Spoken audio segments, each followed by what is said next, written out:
Hey everybody, this is Rydo and we are doing the end of the year 2018 Steam wishlist cleanup. Today we'll be doing games that start with the letter X and Y, and I think as long as we don't go on a tangent we'll be able to go through all the games that start with Z too, because there's only 3 games that start with X. There's barely 8 games that start with Y. And Z's moderately well full, but you can see as I've scrolled down here, the amount was not very high as far as games. So we should be able to just do all 3 of the last letters. And kind of surprised, honestly, that there isn't a game that starts with anything after the letter Z in the way it's sorted via the Steam wishlist. Alphabetical. That would have to probably be a game that started with some kind of character that would have been a later version of Unicode, so almost certainly a Asian character as the first letter, or maybe a Middle Eastern character as the first letter. Yeah, it would have to be something like that. So, already gotten a little off topic. Let's go here to the first game, and we'll use this as an example. The reason why we're doing the end of the year wishlist cleanup and wrapping it up hopefully today is because my Steam wishlist is supposed to be the list of games that I have considered and decided I really do think they're good enough for me to actually cover on my YouTube channel. And also, I ask people to support me through friending me on Steam and gifting me a game off the wishlist. So if there are games that are bad on the wishlist and they get gifted to me, that's not a really great situation, because then I feel obliged to cover the game, and then when I'm honest about my feelings about that game and say it's bad, then I feel like everybody involved is not going to be particularly satisfied with that outcome. So I want to do as much curation as I feel I can, although there are some categories certainly as we've gone through the wish list that I still haven't really made any decisions on it. In all honesty, RPGs and JRPGs really haven't made any big decisions there. There's still at least 30 RPGs, JRPGs on the wish list that needs to get narrowed down to a much more realistic top 10. Fighting games, I have no idea if I'd ever even cover a fighting game. Visual novels, maybe I would cover visual novels, maybe I wouldn't. Maybe I have too many of them on the wish list, maybe too few. Maybe I should take all the hidden object games off the wish list. Even though I've taken most of them off, I've still left a few. Point and click adventures, certainly I've got a lot of those because I'm a sucker for them. I could have been a lot more critical on that. And then there is always the question of adult games that we'll probably run into a couple of them, with YouTube and Twitch being more conservative and Steam being more free speech and allowing games to now be completely uncensored. There is a conflict there, so I have no idea how I would cover some games, how much censoring would be necessary to cover some games, whether it would be worth it, whether it wouldn't. So there's a lot of factors as to the decision about whether a game stays or goes on the wish list. We'll be looking specifically for some red flags. So we're looking at Xanadu next, which was a 2016 game. Our first red flag is if it has over 25 user reviews here, as counted by this number, which typically excludes games, people who got the game for free or activated it via a key. So just people who actually bought the game and put their money where their mouth is, as far as Steam understands. If it's over 25, I'll consider it. If it's under 25 and it came out this year, 2018, then I'll put it in the follow list, give it a little bit more time, see if more people will play the game and review it. This one is 88% positive of 168. I haven't been particularly picky. Anything that's rated positive or very positive or overwhelmingly positive stays on the wish list, and whether it's positive, overwhelmingly positive, or very positive has a lot more to do with how many people reviewed it than actually the percentage. I have seen 100% positive games that only have like 20 reviews and they're just labeled positive, where I've seen games with thousands of reviews and it's 76% positive and Steam calls that overwhelmingly positive. Now, the thing about Xanadu is it is completely unrecognizable to me. I know Xseed as a publisher, I know Marvelous USA as a publisher. I really haven't heard of Neon Falcom.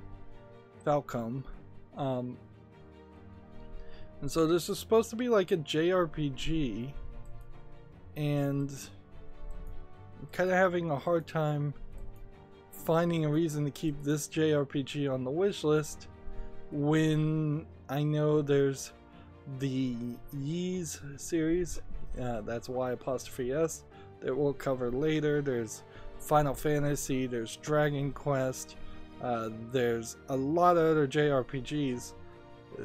The idea of having a side JRPG that you would play that doesn't really combine into that is a little daunting, because that's another 40 to 100 hours of gameplay you'd have to commit to, and I might keep a side JRPG that is its own standalone style game if it was recognizable, if it was super well received, but I kind of don't think that is the case in here, so I'm actually leaning towards removing this. Here we're watching this video, and if we spend the time to look at every single video, this will take way too long. I do like the fact that this JRPG is real-time combat. I'm fairly certain I would slightly struggle through playing any turn-based JRPG. I've played a couple before, and they just slow down the gameplay so terribly. So when we're looking for red flags, though, we'll look at the developer and see if the game has been released by a developer who's made other games that are positive, thus putting that game in good company, or whether that developer has released a bunch of games on Steam that are reviewed negatively, thus putting the game in bad company. In this instance, as we're scrolling down and seeing tons of DLC for the Ys series and the Legend of Heroes series, yeah, Xanadu Next feels like it doesn't feel like it can even needs to be covered. I'd be playing the oddball game from Neon Falcom instead of playing the Ys series, which would have a lot more relevancy. And I really don't think the Ys series really even has that much relevancy. As for what will help us with looking for other red flags, I have basically every plugin available on Steam, for Steam on the Chrome browser. So I believe this is the Is There Any Deal plugin that will tell you a historically low price. So you can also see that this one has been as low as $7.99 via Good Old Games, which I don't believe gives you Steam keys. So some of these deals may not actually end up with giving you the game on Steam. For me, that's a no-go concept. I have far too many games on my Steam account to try to have different launchers with different games on it. I would just never be able to keep that straight. We also will try and keep an eye out for a DLC, something that might bump a $20 game up to a $60 or $100 game. Generally, we're looking for a good, strong single-player experience, because I'm not going to be very good at criticizing or reviewing a multiplayer-only game. For the most part, we don't look at the description of the game because there's not a lot of useful information there. Sometimes if it's a VR game, we'll come in here and check to see if maybe that VR game can be played without VR.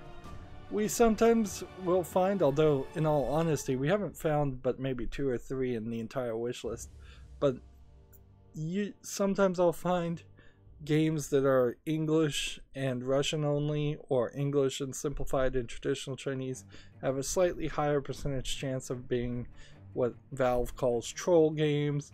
I like to call them very low effort games, things that are just not designed to actually be a good product from the beginning. Let's see, really won't be paying too much about the system requirements. This is, I believe, the OpenCritic plugin that tells you Metacritic OpenCritic scores. There should be a How Long to Beat plugin, but it doesn't seem like it's loading anymore, so I don't know what happened there. There should be also a Steam Spy plugin that's stopped loading, and there should be a Steam Charts plugin that stopped loading. So Steam Spy tells you the peak of the number of players who've played this game today, and then who are online right now playing this game, and then the all-time peak. It really speaks to like a player base of a game. It might be slightly helpful in this case because I question if maybe less than a few thousand people at the same time have ever played this game, but you kind of have to guess and speculate from that. That would be Steam Charts, I believe. Steam Spy's plugin tells you the average play time. If you can see the average play time, it will give you a rough estimate of how long it takes to beat a game if How Long to Beat doesn't know. Generally speaking, the average play time of a player is somewhere between a quarter and a third of the amount of time it takes to beat a game. That's because just so many people don't actually finish games, and the average playtime would be the average of everybody who's left the game running for hundreds of hours and everybody who only played it for a minute and then never picked it up again. There's a performance plugin you might see. We won't really be using this. We won't be doing a lot with the recommendation engine that's built into Steam, but you can see here even Steam is telling you you should play the Yi series. There's way more of those than to play this other series, or play the Tales of series, or play Lightning Returns Final Fantasy 13, or play Tales of Berseria, more of the Tale series. And then if we're still questioning it, which we kind of are, we will come down to the reviews. We could look at the reviews also to see about what the average playtime is. You can see 16.8, 23.2. Generally speaking, I don't want to read positive reviews. I want to read the negative ones. I don't want super long negative reviews, something that is easily skimmed and where I can get the general idea of what the negative review is saying. But also I don't want super short reviews, whether positive or negative, because generally that's not very helpful information. Let's see. Killing the same green slime is barely animated for 1,000 times is the antithesis of fun. That's like one general statement, where something like here might give you a few more sentences. But I am noticing that this positive one is probably the one. Imagine-wise, but a slower paced combat and level design, which can only be described as a precursor to the Souls games accomplished, to what the Souls game accomplished. Now imagine that with a Falcon soundtrack by it. See, and what he is selling here, that the Yi series slower, is something that I would enjoy, and I kind of know for a fact that's not the case. Like, if I'm gonna play any JRPG games, I want something that moves really, really fast, not something that is moving slowly. So I've copied this name and I've taken this over to the right on my second monitor, in which I have 4 columns. There's one to remove the game from the wish list. That's what I just put this in, is the remove. Even though it's rated very positively, I think I can be a little bit more picky. The other 3 columns are put it at the top of the wish list. Put it in the ignore pile. There's a special button to click when you're logged in that says ignore. I've only done that for about 3 games, and those were games by developers who have actually done false DMCAs or in some other way attacked YouTubers. And there's no reason for me as a YouTuber, or they maybe attack Twitch streamers, there's no reason for me to cover games by somebody who's going to try and do something that could potentially cause my entire channel to get ruined, because I put a lot of effort in my channel. So yeah, there's about 3 games that I just won't ever cover because of bad behavior of the developers. Is there anything else to say about that? No. And the final column is the follow list, which there is a secondary list, and this was the list in which I should have been putting all the new games that I've been looking at, because I look at new games that come out on Steam every Monday, Wednesday, and Friday as I'm streaming Hearthstone and talking about video game news. So throughout the course of this year, I've been seeing new games and I've been putting them on the wish list. That's how we got into this mess in the first place, and now we are near the end of at least fixing it well enough so that I won't feel like there's a big need to come back and look at the wish list until probably the end of 2020. At the end of 2019, either at the end of the year or maybe quarterly, I'm gonna make some videos where I look at the follow list and we do some simple filtering of games that have been added to the follow list when they had no reviews, and then you give it 3 months because it's a brand new game. A lot of people play it, they review it, they say it's not that good. Easy peasy, it gets removed from the follow list, or perhaps it gets reviewed very well, then it gets promoted to the wish list. And I think I'll have to do that every 3 months, kind of quarterly, because I think there'll just be so many games on the follow list that it won't make a lot of sense to wait an entire year. Moving on to the next game, starting with X. This is XCOM 2. I'm not 100% sold on playing XCOM.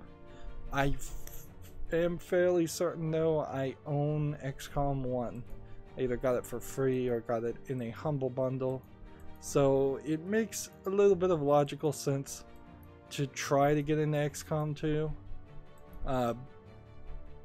A game like this would be also a game that I would want to speed through, and I don't know how well you could do that.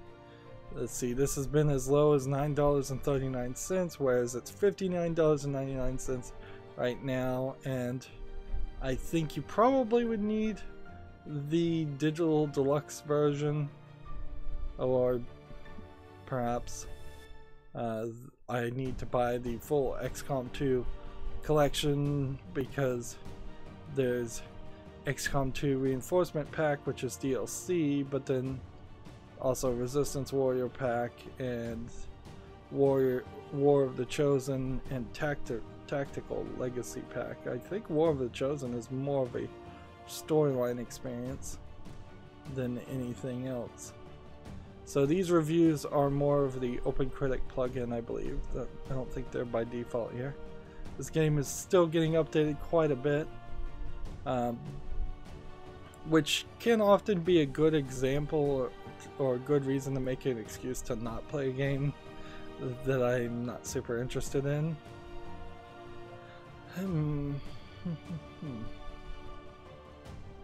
Let's see, usually you don't see more from the XCOM franchise.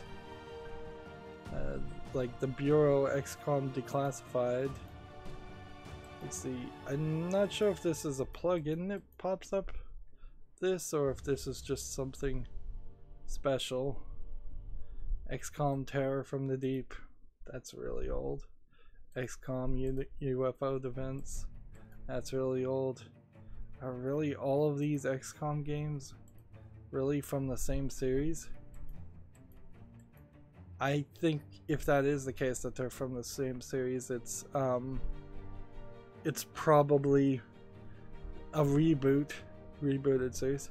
Here you can see 168 hours, 168.9 hours on this game, 96 hours, 370 hours, 377 hours, 66 hours, 777 hours. This is ridiculously long as far as the game is. So even if somebody was to gift this game to me, I probably, at least for the short term, would only make a 30-minute spotlight on it. I really doubt I would even try to go through the main storyline of the elements, because it just seems like it is such an incredibly slow game. It looks good, looks polished, there's nothing really wrong with it. It's got 2K behind it publishing it, so it's got a little bit of funding, but that hour mark is certainly spooky.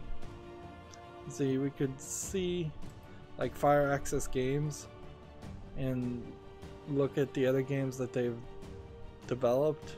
It's a lot of Civ games that also maybe I'd want to cover, but would certainly require a lot of time and commitment. And yeah, let's see. Moving on to the third game, well, not which wouldn't be the third game now because I've opened new tabs. Like the Bureau XCOM Declassified came out in 2013. This came out in 2016. Interesting. This is from 2K Marin, so you kind of have to assume that it's a different team still selling on the same story. But you can see the reviews on this aren't very good. If we look at this one, which came out in 1995, it's rated very positively. And see, you can totally see how this turn-based tactical game would have been really popular and cool in 1995 when it was on PCs. And PC games certainly were super long, and you really needed to get your money's worth, because you'd probably spent the equivalent of $2,000 on a computer. You needed that $60 floppy disk that you bought, or $20 floppy disk that you bought, to last you a very long time. But the fact that that gameplay style translated and hasn't evolved in, what was that, 23 years time, seems to be weird, at the very least. Maybe it's okay, maybe it's good. I'd have to really do a deep dive to make an actual critical opinion there, but it seems really weird. It seems very odd that XCOM as a series didn't turn into a first-person shooter, high-action, fast game, something along the lines of Halo, Gears of War, Mass Effect, anything like that.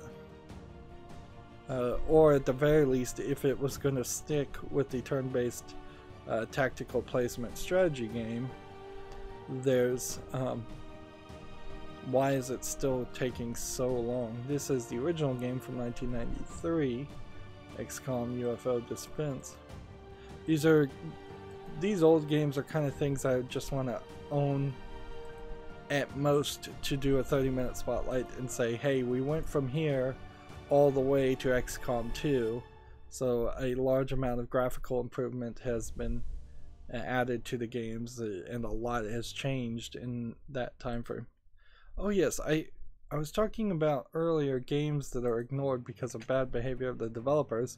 I wanted to mention Nintendo as one of those. Nintendo claims copyright when and ignores the concept of fair use completely on any video, basically on YouTube, of anything even slightly talking about a game that's even slightly related to them. And I know this for a fact because when I was covering E3 2 years ago, the Ubisoft game that licensed Mario for the Mario and Raven Rabbids XCOM clone was claimed, the advertisement trailer at E3 was claimed not by Ubisoft, who would have owned the copyright to it and still wouldn't have been able to claim copyright on it because it's an advertisement and advertisements aren't copyrightable. No, Nintendo of Japan came in and claimed it simply because it had Mario in it. That's how insanely dumb they are about copyright. And for that reason, even if Nintendo games did come to PC, which they never will, I don't think without a major showing of both Nintendo of America and Nintendo of Europe and Nintendo of Japan all getting on the same page about letting people play their games and criticize them and use them for fair use, unless there was a long period of like 5 years in which they stopped doing that bad behavior, I don't think I'd ever cover any of their games. Which then puts you in a weird position on Steam, and it's the same position everybody's has on Steam, where you're looking for clones of Mario games, clones of Super Metroid games, your clones of Zelda games. You're looking for something that kind of feels like that, maybe is even a little bit better, but probably isn't.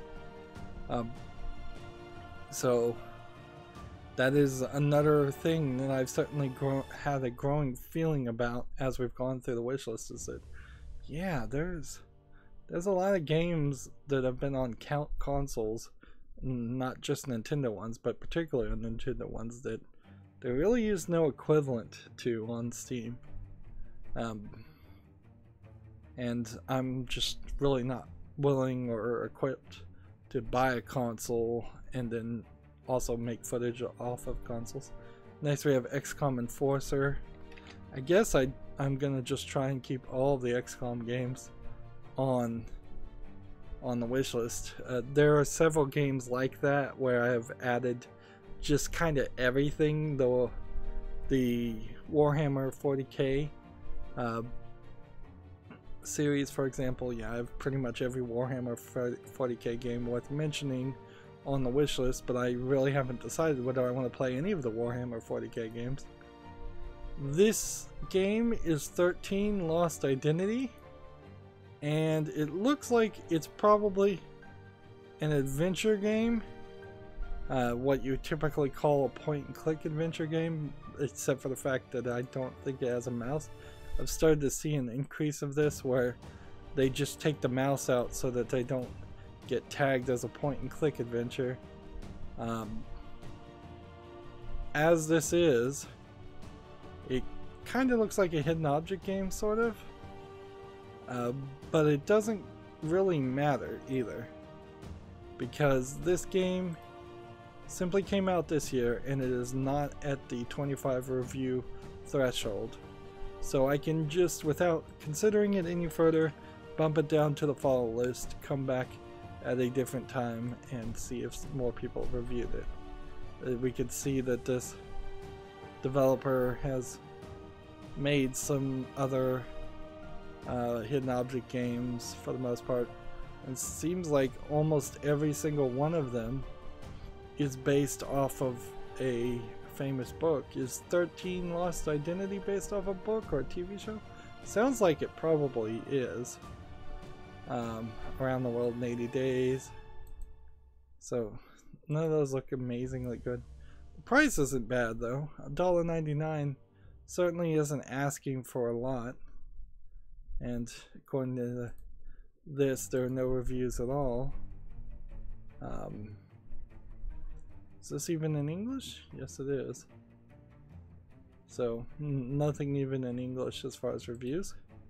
And see, at this point, the video would have only gone for about 30 minutes and we've only covered 3 games, and that's just because of the setup. Next game we have is I Ching, or Crossing the Land Beyond. It says it's a VR puzzle and a relaxing game. So the fact that there isn't a red box here saying you need VR tells me this probably can be played without VR. Let's see.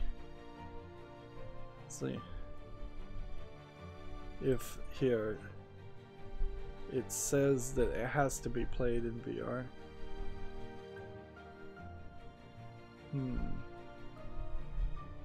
Virtual reality enabled. Let's see.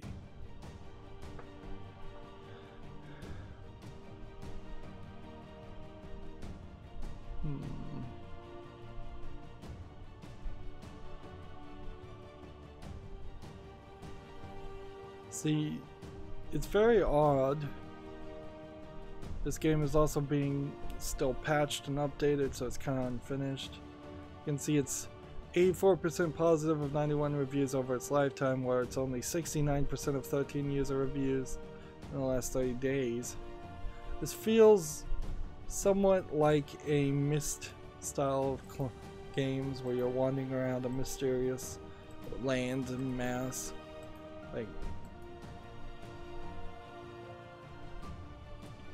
let's see how this gameplay really plays. That's kind of different.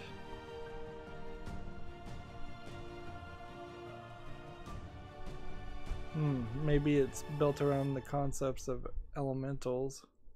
So it's a full-length puzzle adventure game coming to PC. Good to know. I've never heard of White Lotus Entertainment and PlayStation and virtual reality. Having a game start off by saying you're in the afterlife, I think is probably bad story writing.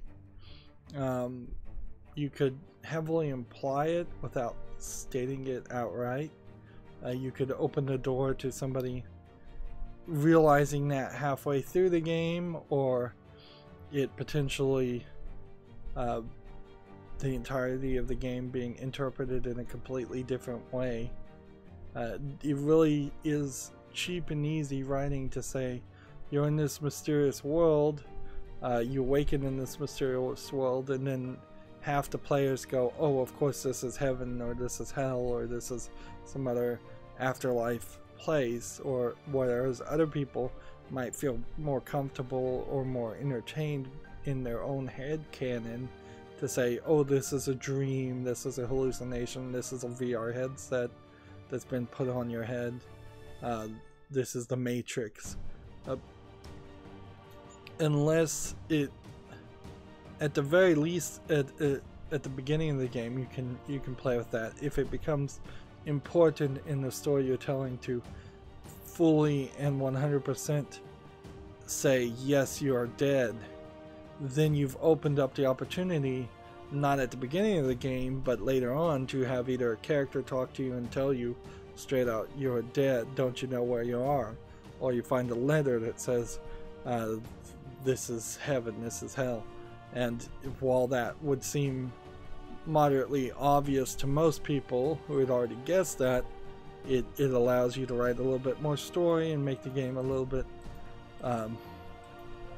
more directed. It just feels like you're giving away something that should be a surprise.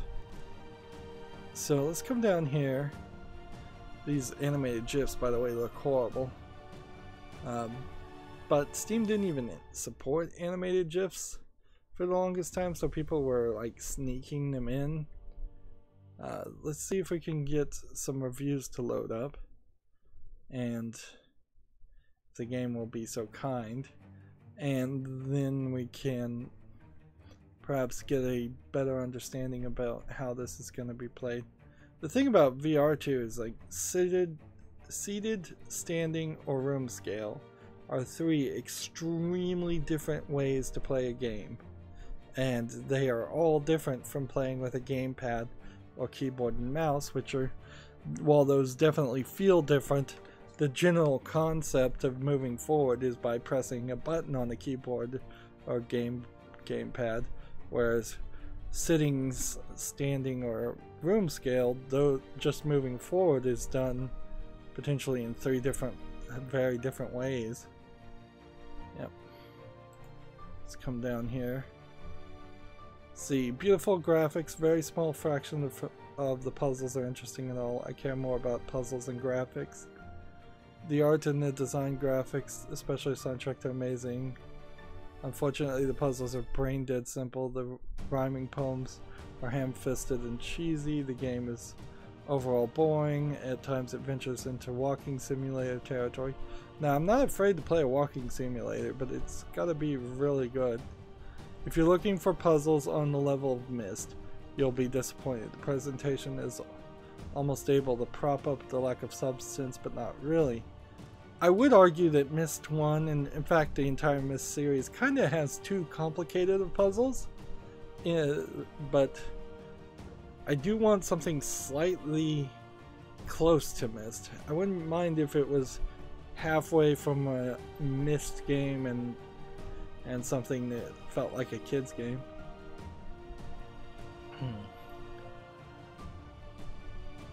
No sign of anything I would classify as a puzzle. Nearly an hour in, just annoying poetry and very easily given answers. So we've got a lot of negative reviews coming up here. And I think that's going to be the nail in the coffin for this game. Also, we're not getting our answer as far as to can we even play this without VR. That's the number one thing you've got to answer with a VR game is there a non-VR version? In fact, that's so much the case that I'm fairly starting to believe that a lot of the VR games that have come out in the past 10 years or 5 years, it's probably only been about 5 years that VR has been a big thing. I imagine a lot of them will start getting patches for non-VR versions. We can look at White Lotus Interactive and see that they haven't made anything that speaks to relevancy. Like if this developer hasn't made anything else and this one isn't catching too many people's attention with barely 100 reviews, and it came out in 2017. This is the kind of game that feels like if I was to come back and start scraping the bottom of the barrel of Steam and I had played all the games that I've picked and wanted to play on my wish list, I would totally be willing to come back and reconsider this game and probably play it. But right now, as we're doing the wishlist cleanup, I need to have higher standards, and this is the kind of game that should be removed from the wishlist. And that is finally the X games. There was 4 X games instead of 3. Next we have the Yakuza series.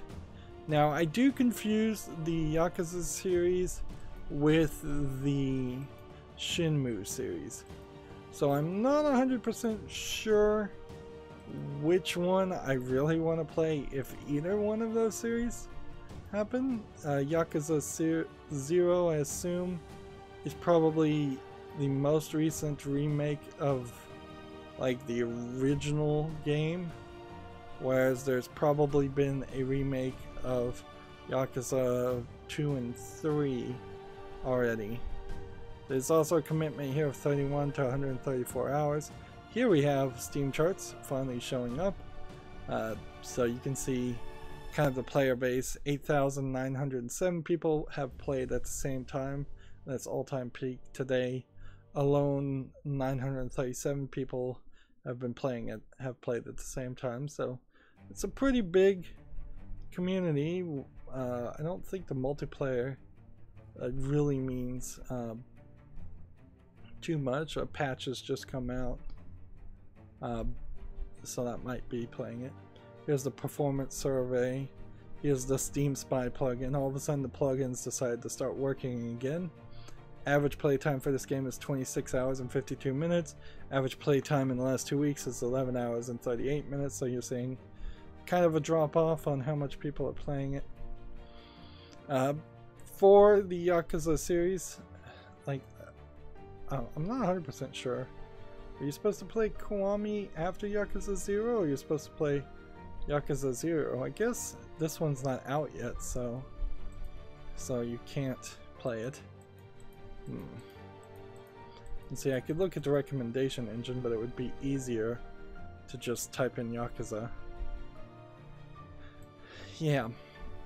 this really is just going to come down to the idea of, do I need to play any of the Yakuza games? Do I need to play any of the Shenmue games, or can I just do my own thing? Maybe I should just play Shadow Warrior 2. Definitely shouldn't play the Quiet Man. What is this game? I'm scrolling down and adding games potentially to the wish list. I'll need to be doing that. This is a beat 'em up RPG, so the main gameplay mechanic, to my understanding, is fighting and beating people up, but then there's also a lot of side missions and stuff, and a lot of things, side quests and things to get distracted on. So also it's probably somewhat mature. I think maybe the Steam version and the Western version of either this game or Kiwami are going to be slightly censored, but only in a few places that you wouldn't even really notice unless you are paying attention and then actually played the Japanese versions. So Yakuza Kiss here is a visual novel that has nothing to do with the other Yakuza series. This is just a random early access visual novel. Why a visual novel needs to even be in early access is a question. But yeah, I see no reason why I'd put this on the wish list. Looks like it's a male on male romance story too. Yep. Let's see. And Sayaka Reloaded is a adult game that's not out yet, promising nudity. So I don't want to show anything on the screen, but this might be interesting too. It's not, probably, though. It's probably a very low effort game when it comes out. Moving on with the actual Yakuza Sega series, Yakuza Kiwami is the, let's see,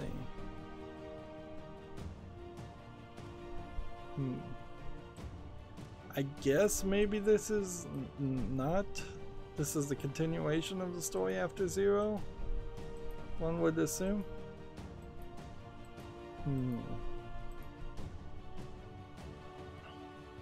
The thing about both Shenmue and Yakuza, this needs to be on the follow list, obviously, because it's not out yet.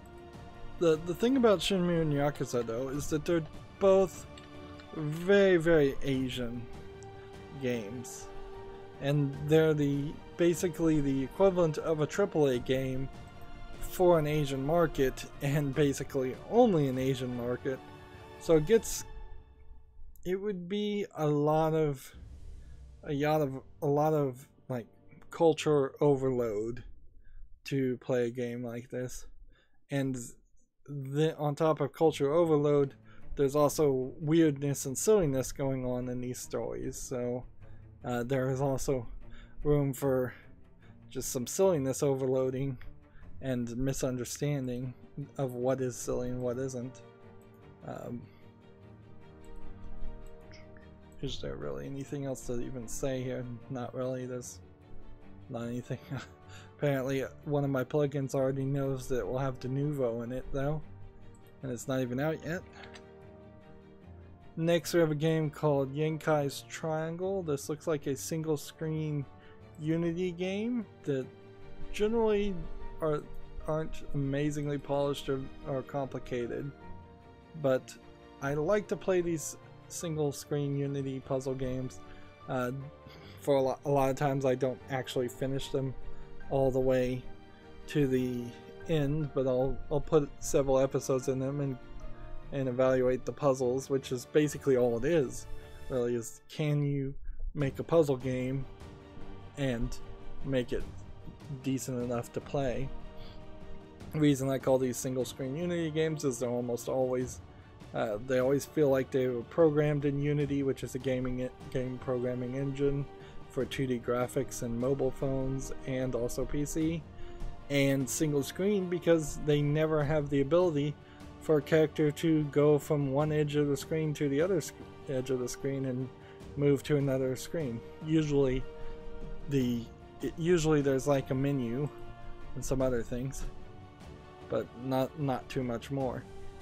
So this is, from best I can tell from this video, a puzzle game where you are spinning triangles to match a puzzle, and then there's some zooming in and out, and actually the act of zooming in and out makes it not really a single screen Unity game at that point, because there actually then would be some scrolling. This looks kind of crazy in its art style and very distracting, I think intentionally. In all fairness, this also might be a super short experience. All of these games do have that risk, but it's not a big deal. It's $2.99 now. It's been as low as 98 cents on sale. We could generally get an idea of how many, over 1.74 to 10 to the power of 26 possible levels, all definitely handcrafted. No. Either the joke here is there's not that many levels and this is false advertising, or this is procedurally generated and this is a bit of puffery / false advertising, the part about it being handcrafted. So we could kind of come down here and look. Headache inducing on a puzzle game. Visual noise is appealing and I'm not sure I can play more of it. Let's see, fairly heavy on the trial and error. There's a lot of visual noise here. I would agree with that. That's certainly would be how I think I'd end up criticizing this game too. You can see that there's quite a few of them. Generally speaking, I'd say avoid the A-Maze series though, because this developer makes far too many games that are A-Maze. I believe he's the same developer that makes Chocolate Make You Happy. So he just floods Steam with the same game over and over again, which is a violation of Steam's rules, but they haven't caught or cared about him doing that. So you can see here, the more like this is this one Circa Infinity game that's rated very positively, then nothing but A-Maze games and Chocolate Make You Happy games. And the reason why people often like these kind of games is because they give you a bunch of achievements, or they used to give you Steam trading cards, or they give you just one achievement, so then you can easily get that achievement and show it off as a game that you've 100%ed as far as achievements. But Steam has started to stop a lot of those tricks in very low effort games that are designed around some other shenanigans other than actually making a good game. The thing I'd like to see Steam do is, even though Steam Direct seems to be mostly working, they need to come back and say, hey, developer that we've never heard of that's paying $100 per game to list their game on Steam, let's put some realistic limits here. Let's say you can put out one game every 30 days. What often I will see, and pretty much only I will see because I'm looking at every single video game that's coming out on Steam, but often I will see instances of the same developer every week putting out one game, two games, three games that look very much like the exact same game, have very similar names. And anybody who's a legitimate publisher, anybody who has thought about the concept of releasing or publishing a game at all, realizes you don't want to cannibalize your own market. You're not going to legitimately put out 3 games from the same publisher at the same time. Even if you were like THQ Nordic, which is an ever increasingly large publishing publisher who is buying out many other companies and listing new games all the time. I believe I heard they have like 52 games in development right now for the next couple of years, which is quite a lot. But even if you were a AAA developer or publisher, you're still at most going to put out 1 game a week. You're not going to spend advertisement and release several games at the same time. It's just bad business. So yeah, what people were complaining about is the psychedelic colors. I actually don't hate these psychedelic colors anywhere as much as I hate games that have neon bright light 3D effects. There's a lot of very low effort games like that, where it is just the brightness is too bright. You cannot even see what's on the screen. This might be a little tiring on my eyes, certainly with the bright colors, but not too bad. See, this developer, interesting choice for your publisher video. Let's see, there's this other game called Yankai's Peak, and he also made Circa Infinity. So this other game I think we could add to the wish list, but that's all he's made. So you have this game that came out in 2015, this game that came out in 2016, which is very respectable, and this game that came out in 2017. And I guess he's a little bit behind on Twinfold, which was supposed to come out, well, apparently it's going to come out in a couple days as of this recording.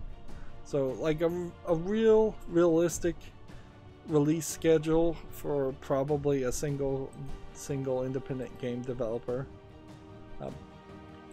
But also I would also say this is not a game that deserves to be at the top of the wish list. So what can I do to make sure this gets added? Yankai's Peak. I guess what I need to do is just leave the window scrolled down here. That way I'll remember. I'll scroll down to the point where the wishlist button would be if I was logged in.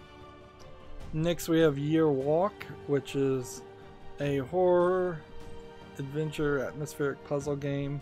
You can see it's 92% positive of 960 reviews. These are user tags, but for the most part, unless people are trolling on the game, which has happened a couple times, they are pretty accurate.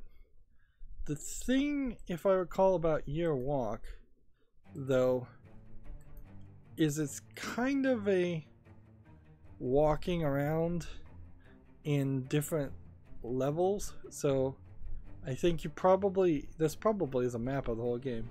You start here, and then you go down a pathway, and then you're here, and then you can go left and right until you can find a way to go like here or here or here or here or here, and you're working your way through things, and there are other encounters. See if we can actually see some gameplay of it. And it's the idea of well, an ancient Swedish phenomenon of a year walking through different so it's like a very philosophical, from a different culture type horror story. I'm not sure if there's a way to actually die in this game, or if you can just keep on going. If you can keep on going, that would be very much appreciated. As far as horror games, no horror game is likely to scare me. I'm gonna drink some water. Now might be a good time for you to take a break and pause the video. And also,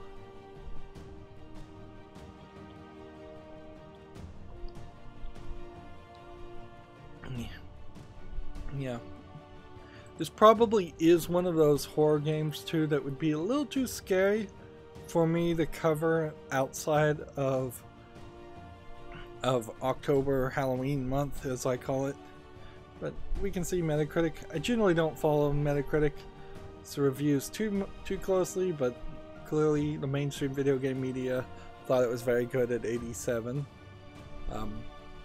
There's really no reason why this game would leave the wish list. In fact, I'm spending too much time on it. Next we have the point and click adventure game Yesterday, which is 82% of 476. I'm a sucker for point and click adventure games, so again, this will just stay on the wish list. This has been as low as $1.99 through GameStop PC. I don't know how you get that. And I know that there is a sequel. This is from this developer who he made Yesterday in 2012. He made Yesterday Origins. He also made a game called Runaway, Twist of Fate, Next Big Thing. A lot of these are rated positively and have a slightly different CG animation style to them, with some like paintbrush style of textures on top of it. So that gives it a different look, definitely. So I'd be hard sold to not want to cover these games. Again, maybe not at $10. It kind of depends on how long it takes to beat a game like this. 2 hours, 5.8 hours, 3 hours, 0.6 hours. So yeah, it's probably just a couple hours of gameplay, which is pretty short for a point and click adventure, but I'm not willing to remove this from the wish list.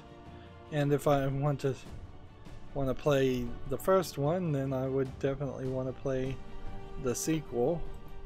And there definitely is an argument to playing games like this that are parts of series. Just as a content creator, it makes a little bit more sense. Why would a point and click adventure game have de novo? It's $15. It's been as low as $2.81. Now, it makes a lot of sense if I'm playing a game, particularly a game like this that potentially is only a few hours long, to have a sequel to go back and play it. Although this one at $15 is feeling more like a 10-hour game, which is much more reasonable for a point and click adventure. Let's see, 21.6 hours. It's worth mentioning that if you only play a game for 2 hours, you can ask for an automatic refund from Steam, and you will almost certainly get it unless you do that a lot.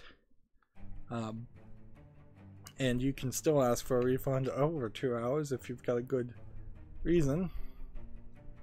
Next we have Yoku's Island Express, which is this half adventure, half pinball game. You get into levels like this, and it's more of a pinball or Sonic Spinball style of game. I'd say it's probably a little bit more like a Sonic Spinball, but you're this bug and you're rolling a ball, and you use the ball to help you transverse. So it's kind of half platforming and then half pinball, which is a weird thing, certainly, but it was definitely well received. 95% of 229 reviews, and it's a E10 plus, and you can barely find any games that are even E10 plus. Most games on Steam, the vast majority of them are teen or rated M. I'd say most are rated M. Some are not rated, or rated pending, or adults only. Technically, I would say almost none of them are actually rated adults only, because you just don't bother to get a rating for a PC game if it's adult only. No stores in the United States will stock or shelf a ESRB adults only game. Moving on, we have Yomawari Midnight Shadows, which is a horror adventure from Nippon Ichi Software. NIS America is publishing it.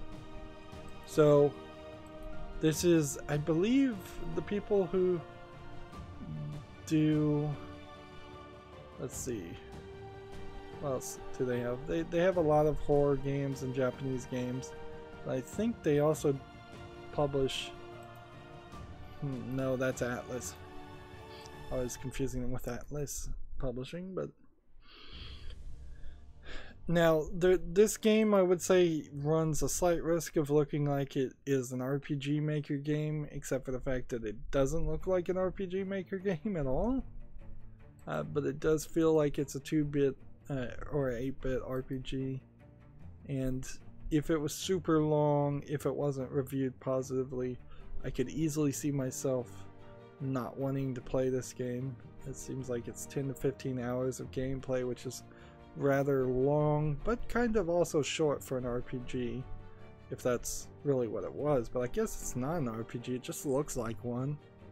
So we could look at Nippon Ichi Software. They're the publishers and developers of the Disgaea series, Phantom Brave, and then more adult games like Criminal Girls Invite Only. Let's see if we can find some other games that are more horror focused that they published. No, not really. This would be kind of a standalone game though, so it's hard to put something like this at the top of the wish list and say, yeah, I need to play this right here, right now. It's I guess at some point there are more than enough games on Steam and on my wish list, and I probably already even own quite a few games that go down the Japanese mythology route of horror games.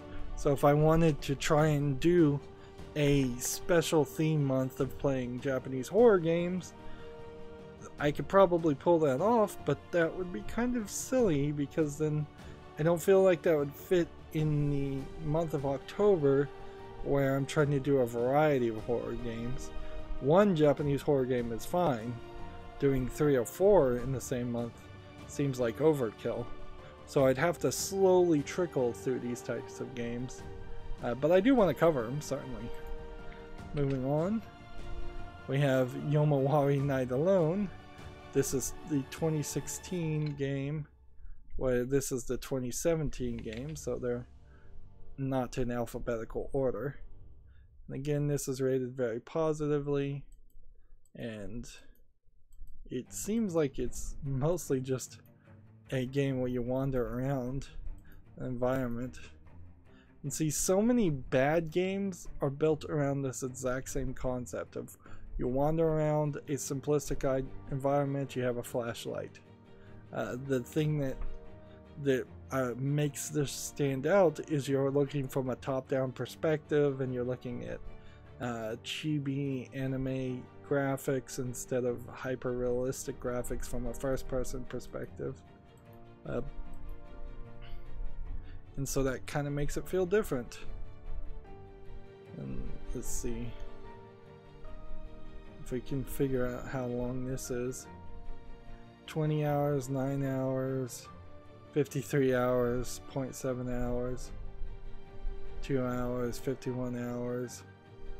This might be one of these games where you have to actually wander around for ever looking for things. That might be the case.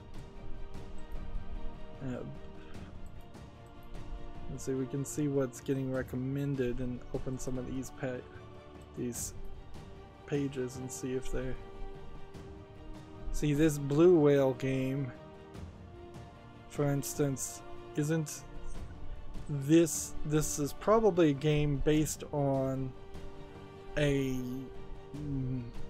kind of mythical game, cell phone game that breaks down the people who play it psychologically, and like the last challenge is to kill yourself, and it apparently convinced a couple of kids to actually kill themselves.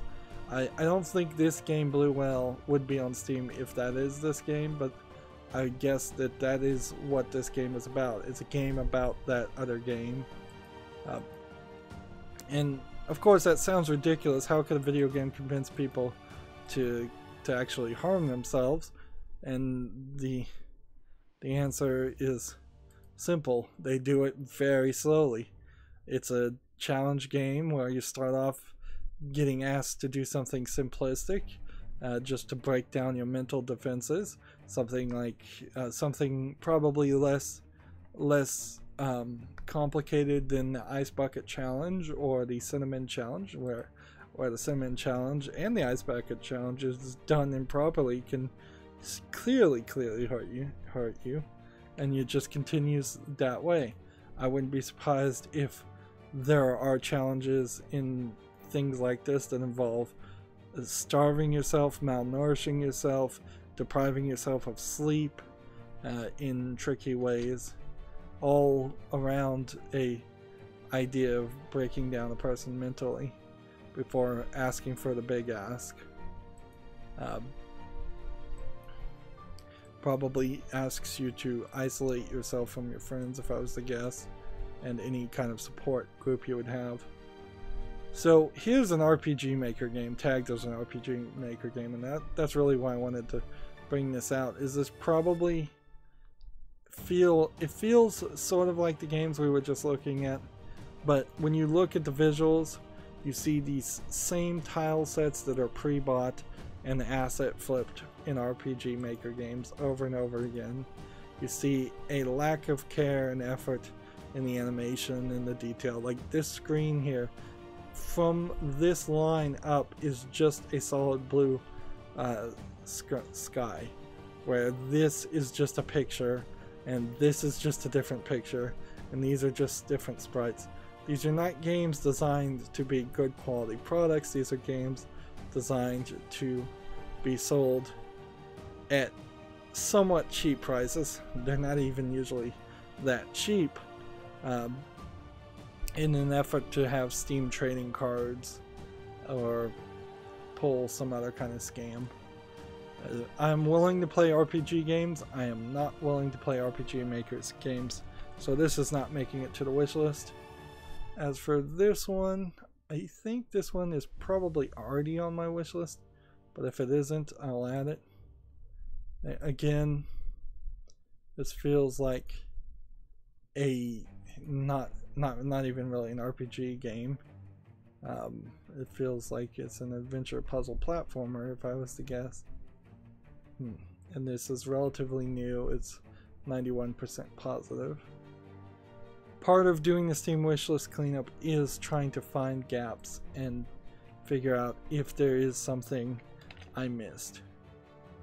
So this one, HTOL, let's see, seems like it's another platforming style puzzle platforming game. I like puzzle platforming games, and these are all from the same developer, so that seems to be part of their niche. So I'll double check to make sure that's on the wishlist. It's been so long though since we started this process that I couldn't tell you for a second what is on the wishlist or what isn't, but I do know it's gotten a lot better. It's gotten a lot tighter. We don't have ridiculous games on the wishlist anymore. We have things that at least are slightly entertaining. Next, as we get away from the NIS games, we have a game called Yomi. It's a fighting card game, and it seems almost like you're just playing with regular cards, or somewhat regular cards. So it doesn't feel like all the cards have any kind of special abilities. Maybe only some of the hero cards do, whereas a lot of them just look like a basic deck of, like, this is just a 10 of spades with perhaps slightly different rule sets on it. This is where a digital version of this game makes a lot more sense than a real world version of this game, though, is if you've written a special rule for every card in the deck of cards, explaining that and having that interact and attack the way you want it to attack via programming is a lot better. Honestly, there's so much here. The idea of it still saying 10 of spades is kind of pointless. They should just get rid of that. This is 83% positive of 96 users. It feels like a Street Fighter game with cards, which might be cool, might not.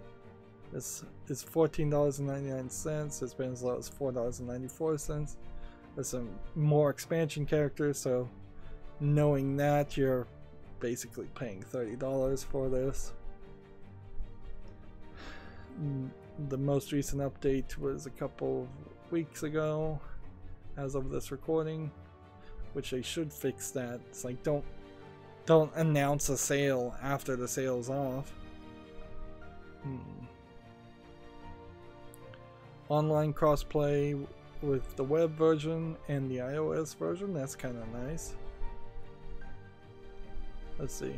Rock, paper, scissors, since you're basically guessing, there's no real reason, there's no room for strategy, so in the end it doesn't matter what you're doing. It can be enjoyed for a while until you realize how shallow the game actually is. For hardcore Yomi fans only, if you're curious about the game, try the web-based version of Fantasy Strike site. The game itself is absolutely fantastic, however the design of the Steam version leaves something to be desired.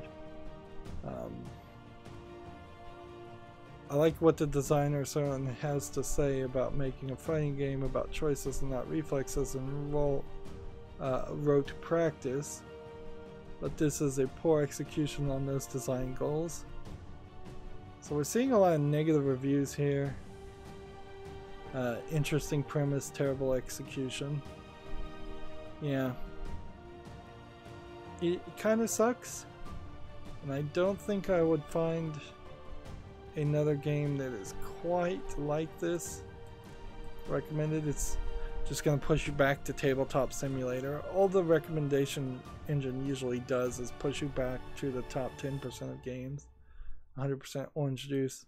It's more of a Mario Party game to my understanding. Card Hunters is one I think I already decided I didn't want to cover.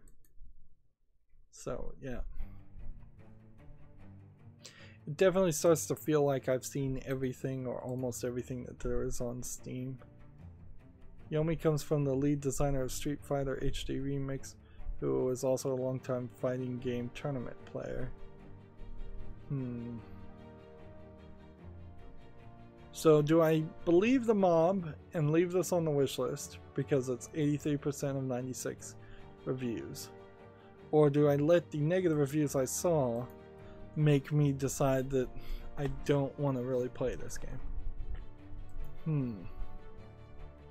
I think since this is not a game I was amazingly interested in the first place, I think I'd probably take it off the wish list. And now that I've looked at the developer, why not instead play Fantasy Strike? Yeah, this looks a lot more interesting. This has got more reviews, if the percentage is a little bit lower. Yeah, I think I'm much more entertained with the idea of playing Fantasy Strike over playing Yomi. So let's leave that on the wish list, or add this to the wish list and move on. Next we have Yawn Paradox. This is 51% positive of 29 user reviews, so it's barely over the 25 review threshold. It came out in 2016, so it's never really going to get any more reviews. So it would be kind of pointless to put this on the follow list. I just have to come back and make it the same decision. And I think while this looks slightly interesting, I think the truth is this probably is probably a pretty bad game. I guess we should scroll down and look at the reviews. I'm reading the description. It's talking about periodic time rewinds, and that it's a survival puzzle game where the hardest puzzle is yourself. Not really seeing anything. Like, the first puzzle I see here is just a very, very basic puzzle. and this is a VR game that apparently you can play without it.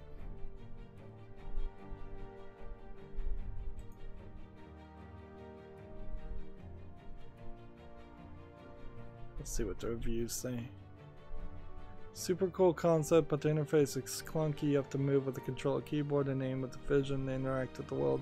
Even at high resolution, the game looks kind of draggy. Great idea for a puzzle game, poor execution. Game has no options, absolutely no options. Only difficulty and exit. Boring, opaque.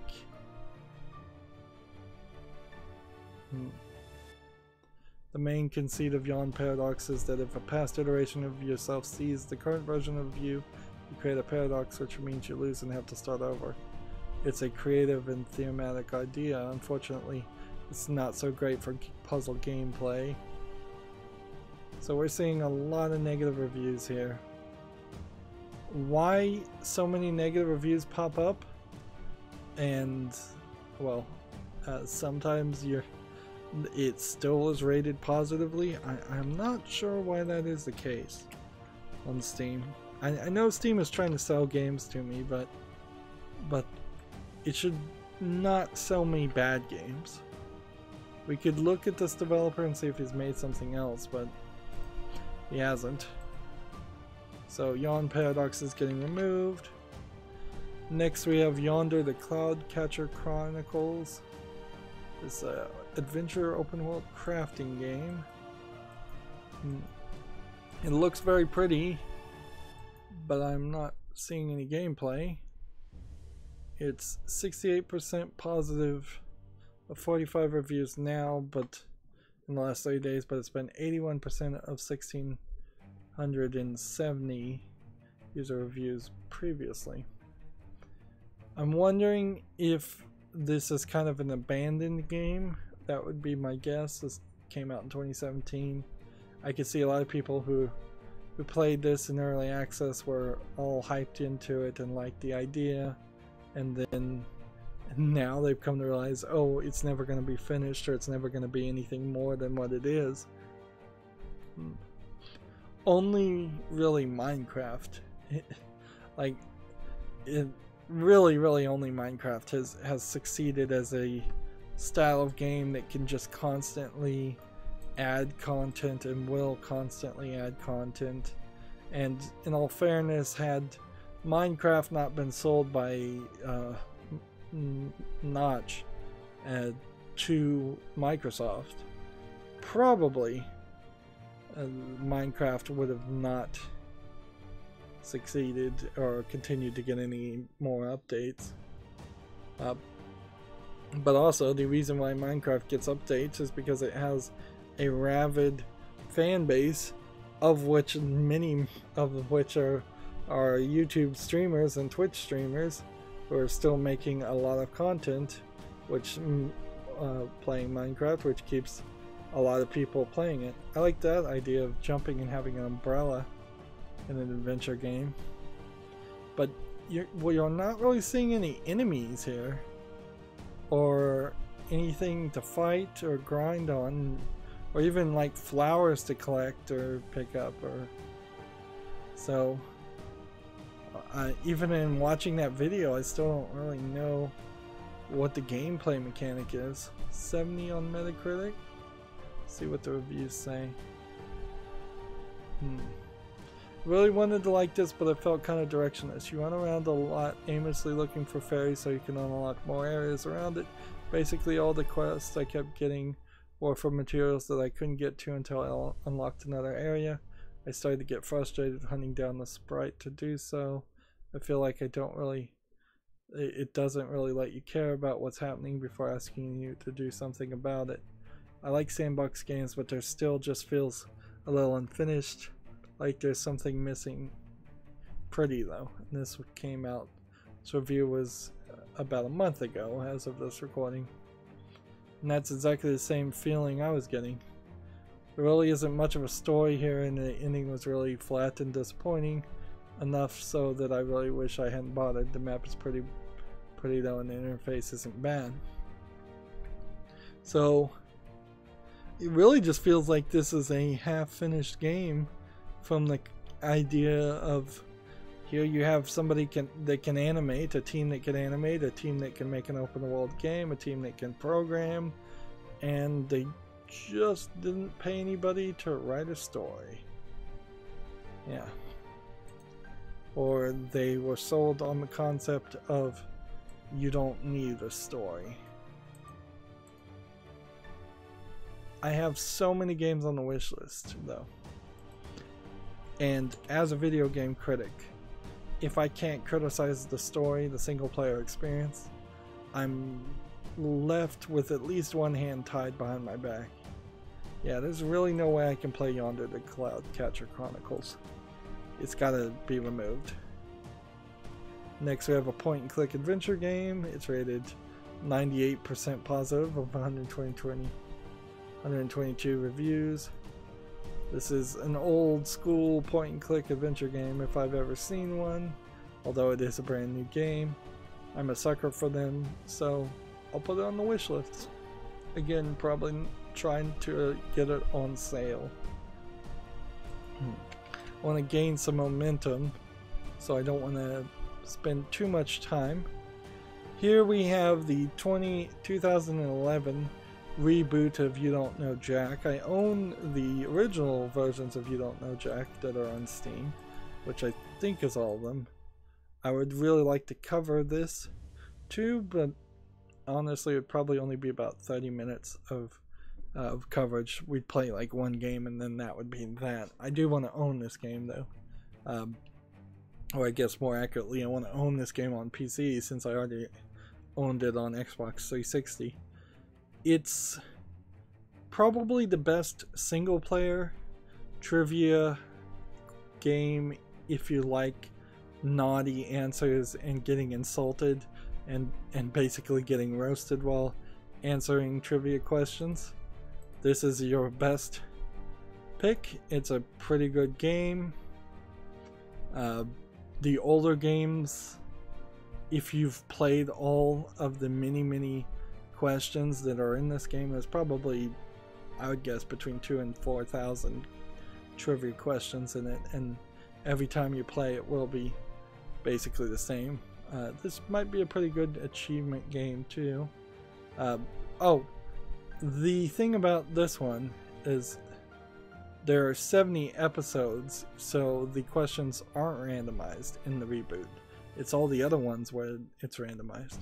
So after you play the 70 hours and 15 hours, 70 episodes and 15 hours of gameplay, you're done. So I take back what I said. I could play this game from beginning to end and do all the episodes, and I'd be perfectly fine with that. This is apparently it's missing some DLC.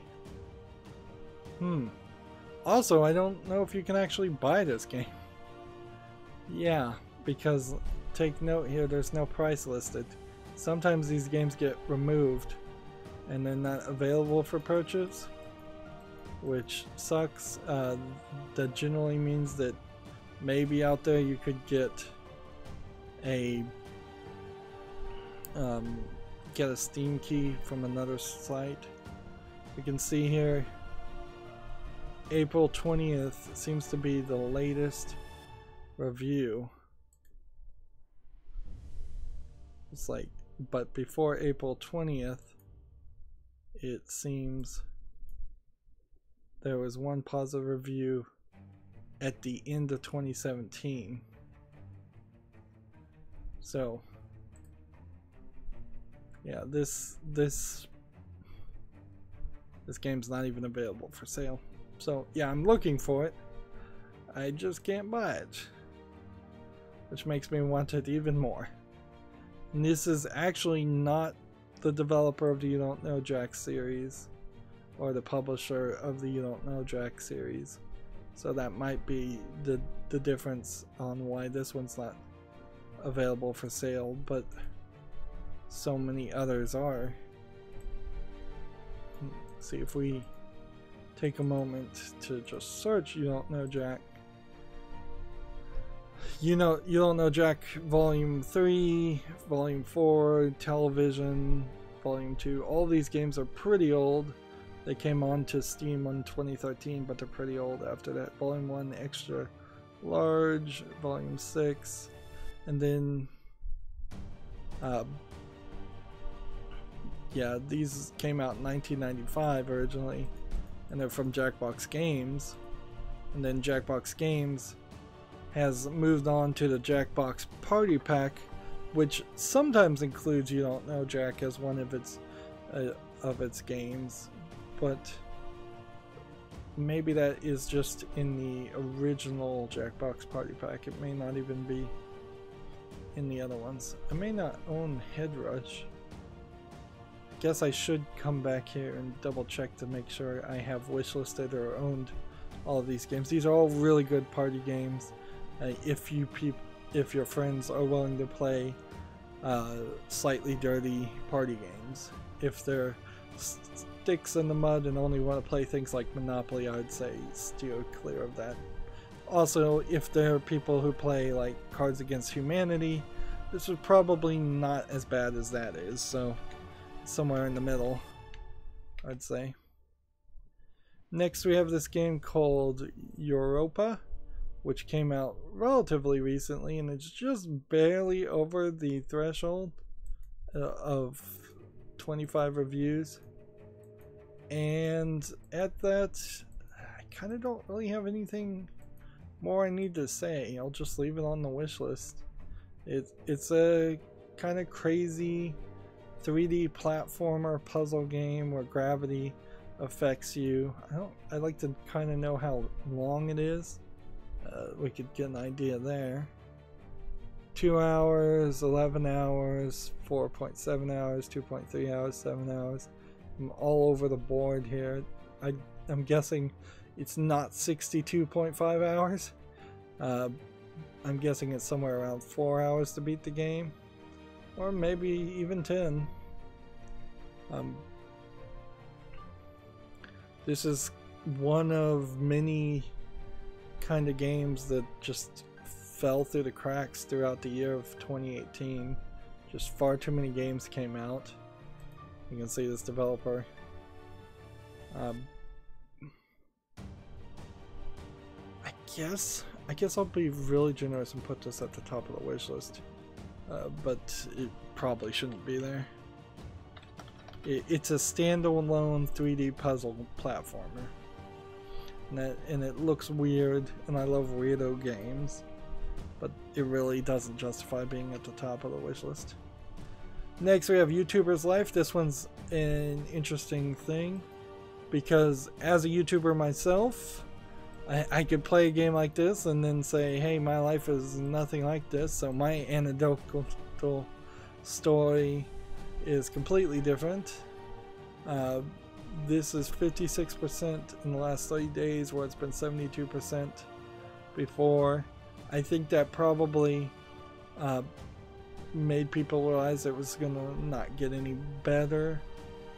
This game really is just also a kind of a scam. It's selling what is a low effort kids game on the idea of, if you play this game, maybe you'll learn how to be a real YouTuber, maybe you'll become a millionaire, maybe you'll end up on a yacht type idea. And in a more general speak, I don't like playing games where you're doing somebody's job. And YouTubing, for a lot of us, is a job. Maybe it doesn't pay. Particularly for me, it doesn't pay. But it's still a lot of effort, and like I just don't feel like that a video game is the outlet to try to learn or experience that. And what else has this developer developed? Esports Life. So they immediately jumped from YouTuber's Life to Esports Life and went episodic with episode 1, and you can see that's mixed reviews, and then they went to Train Crisis.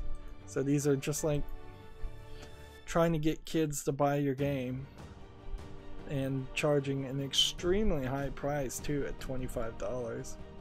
See if we could get an idea of how long this is. 9 hours, 12 hours, 18 hours. And see, this is the kind of game, 178 hours. Like, this is the kind of games where people will troll and review the game positively, which can mess with the review system slightly. Notice that, like, achievement creator here is getting recommended another very low effort game, troll game. And see, that's the problem with calling something like this a troll game, is that, is the game itself really trying to troll anybody, or is it just a poorly thought out concept of a game designed to get people to pay money on a phenomenon of YouTube instead of being a good game? So that's why I like to call it just a very low effort game, because they put very little effort in the name of the title, they put very low effort into the story writing of this game, they put very low effort into the development of a concept or a gameplay mechanic. Next, we might gain some momentum here as we go through the Ys series. I always assume it's pronounced Ys, Y''S or just YS. Now, let's just leave it here. I'm going to drink some water, and you might want to pause it and take another break before we start going through these.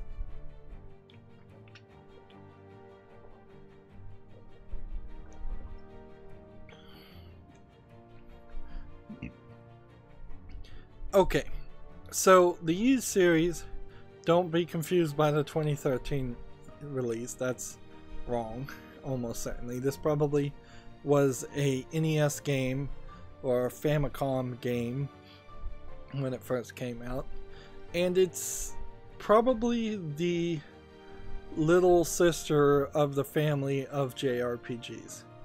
It continues to go on. There's quite a few Ys games, but I seriously doubt I could ever find a reason to play these games over something like Final Fantasy or well, the Dragon Quest series would be a better one too. The reason why this would stay on the wish list, and it is going to, is because maybe at some point in the future I really love JRPGs, and I decide, you know what, I really do want to play some of these. That's why this is here. Is if I get very hardcore into the Ys series.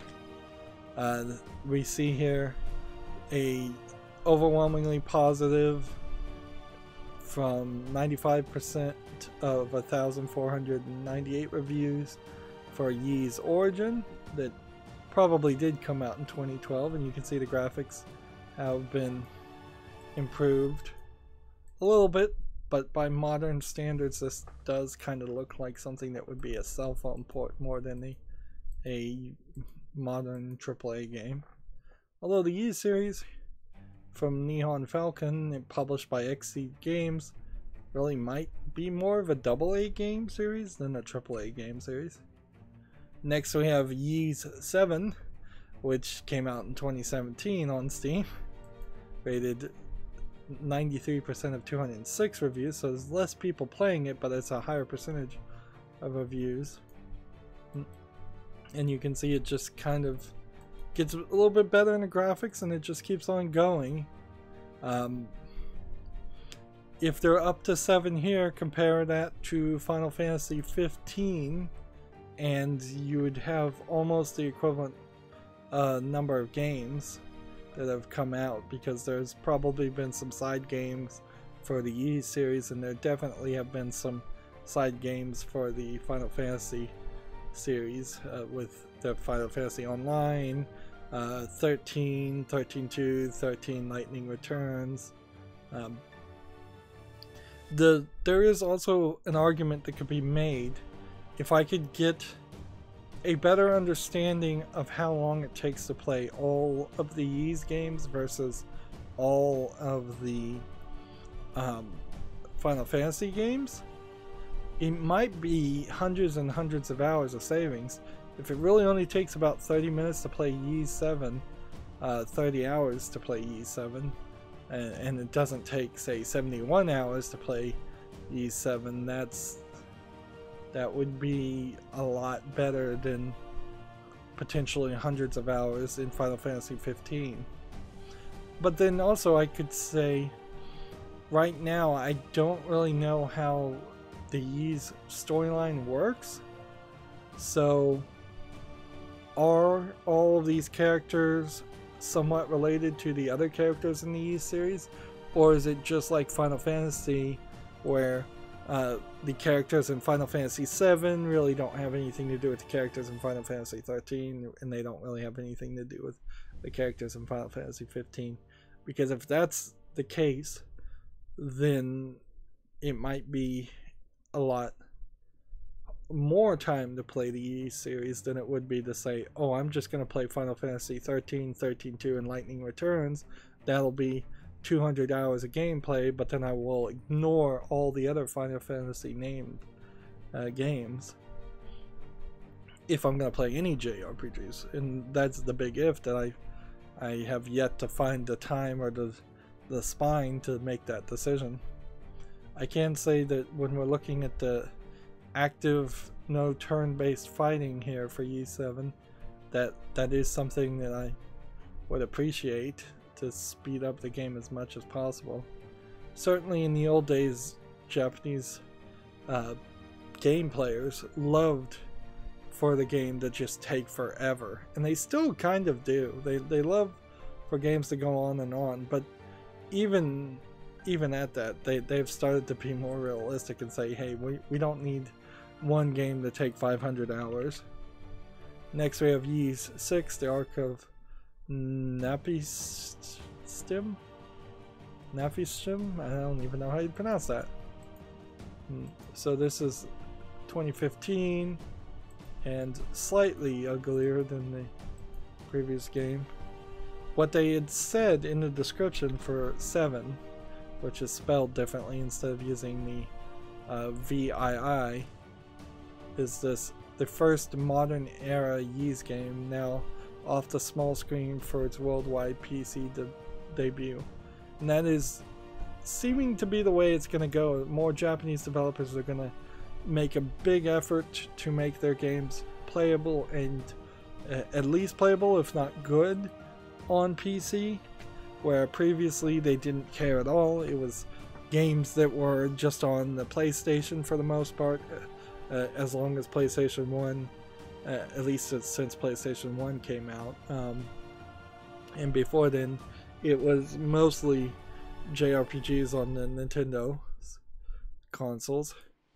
But now they're coming to PC and getting away from PlayStation a little bit. And of course they're not going to go to Xbox, because nobody's bought an Xbox at all in Japan. Let's see. The most recent game is Ys 8, which went back to the VIII way of spelling things.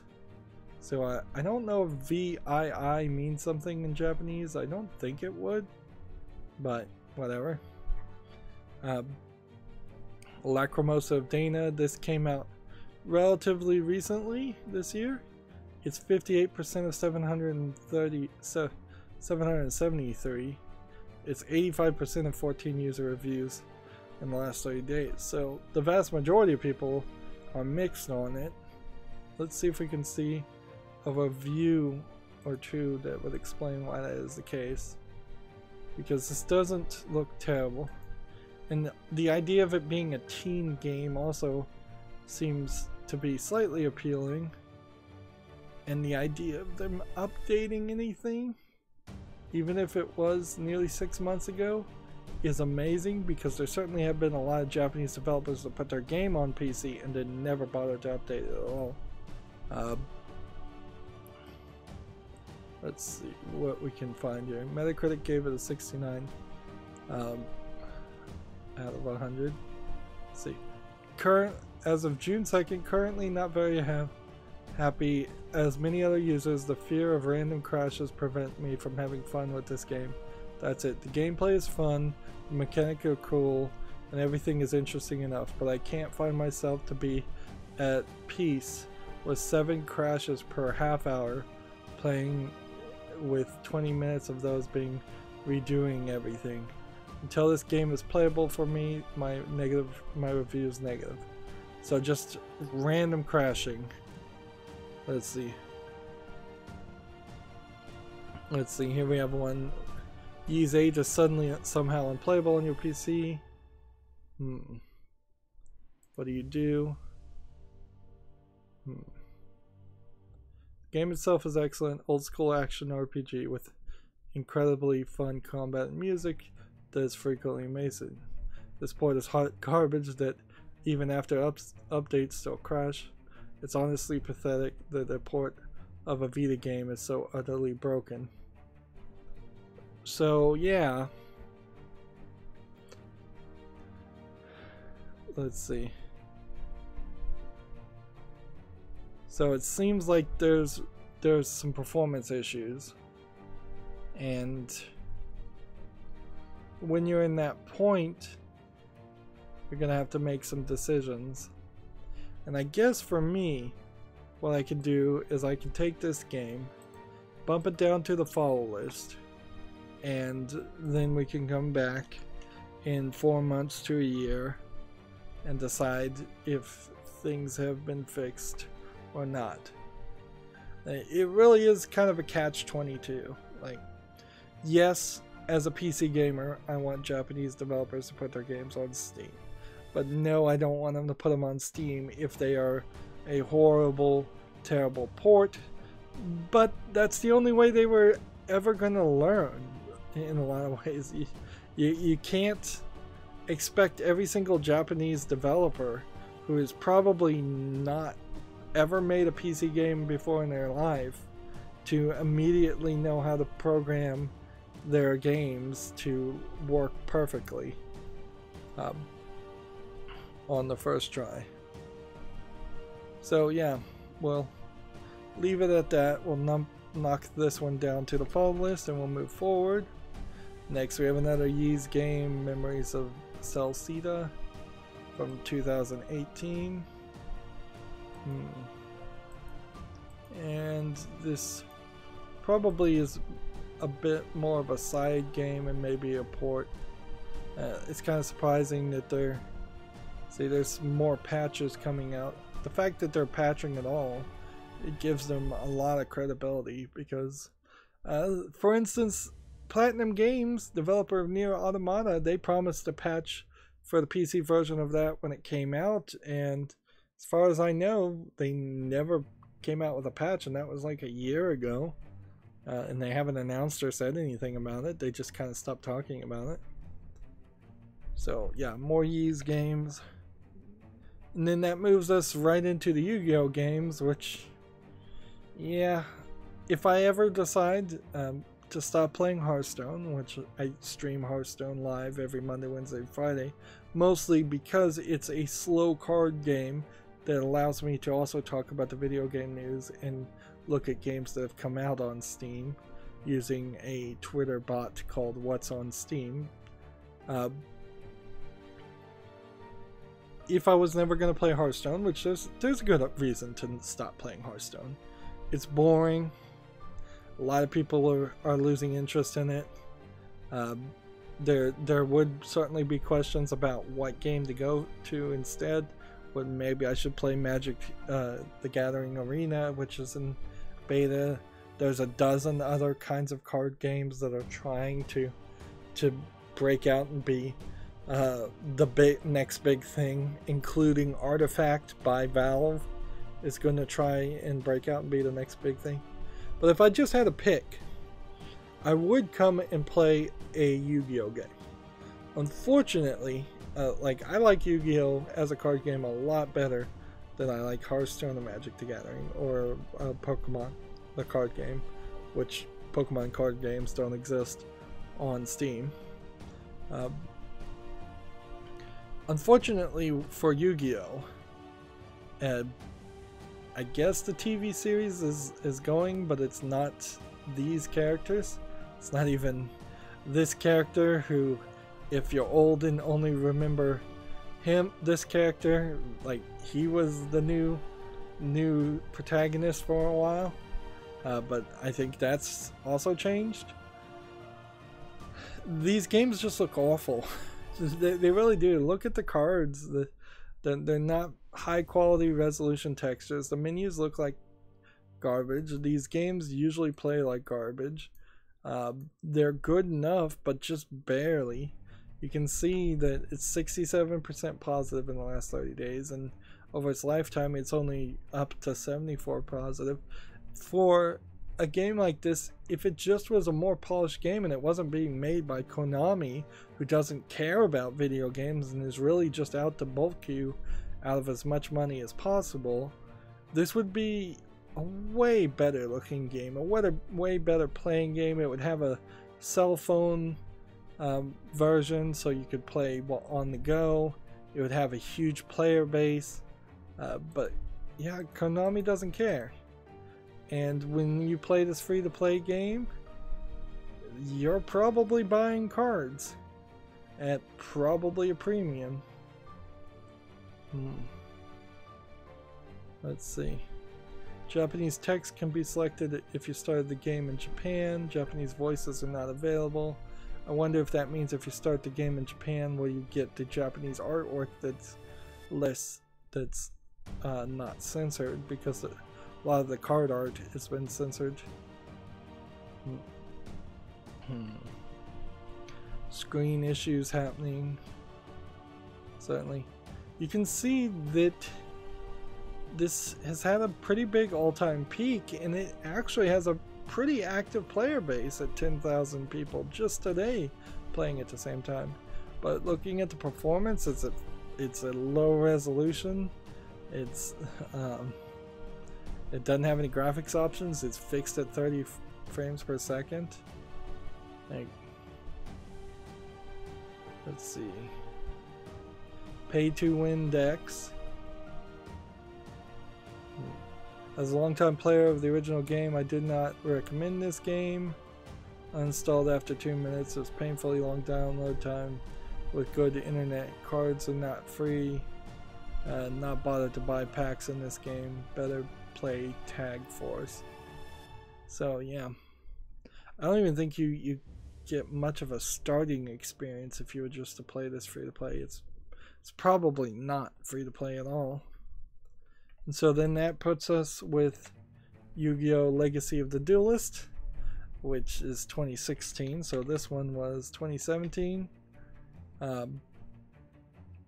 which Konami basically made a different Yu-Gi-Oh! Game for every console and everything it could sell it on every year.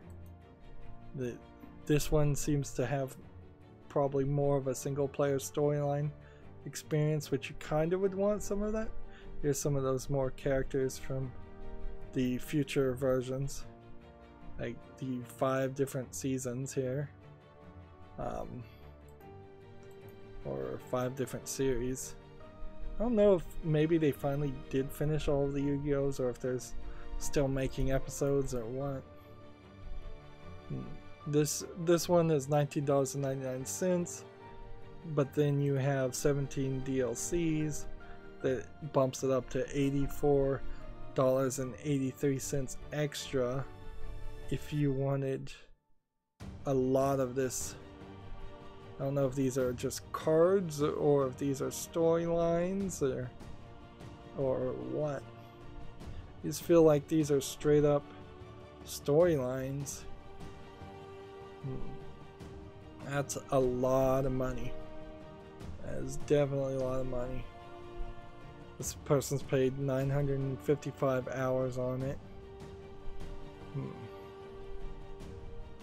Let's see if we can see some negatives. Had a fun time with this game, but then I made an E-Hero deck and now the game crashes basically every time I get a good hand. It hurts.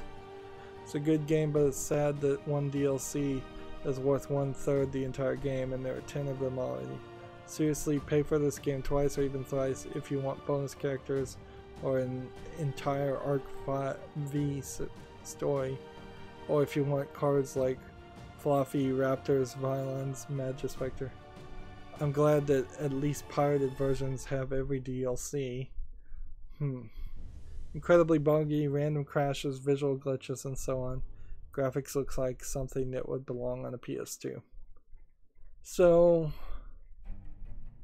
yeah. I don't know why I'm being so generous though. I probably should just be removing all the Yu-Gi-Oh games. Like, I kind of know none of them are going to be worth playing. Like, there's 2 that we just saw. We can search here and see if there's anything else on Steam. Doesn't seem like it. This is not a game. This is the movies and TV. This is the symbol for TV. This is the symbol for movies. So what Steam is mostly selling is these 2 games. That's all there are. So yeah, neither one of those, as far as Steam are concerned, are good. Maybe there's an online better Yu-Gi-Oh game to play, but honestly, none of them look good. The problem is Konami here. Konami will just not make a good Yu-Gi-Oh game because they won't make a good game, period.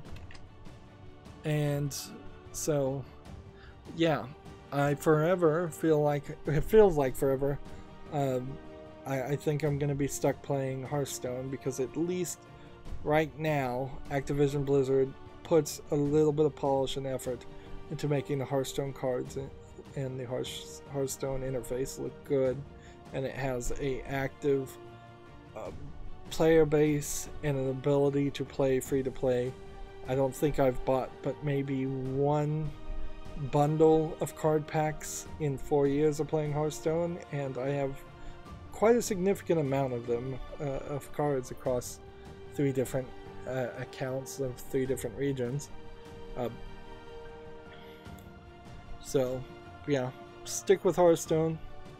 There was certainly Gwent, potentially may have been a game I might have tried to play, but nothing happened there either. See, next we have this game called Yuki, a Japanese winter fairy tale. It's tagged RPG Maker, but I'm not seeing actually any gameplay, so I'm just kind of seeing screenshots that makes it look like a visual novel. And it would be kind of strange to make a visual novel using RPG Maker, but it wouldn't be impossible to do it. I guess the problem here is this one hasn't made the 25 review threshold. The screenshots aren't showing me anything. The screenshots are basically the exact same thing I'm seeing on this video. I'm not seeing any gameplay mechanic. I think it probably is just a bad visual novel, or just a really, really short visual novel. This game was made by RPG Maker.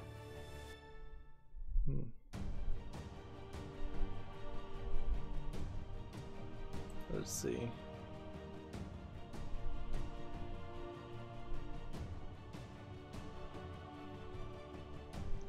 You can turn voices on and off.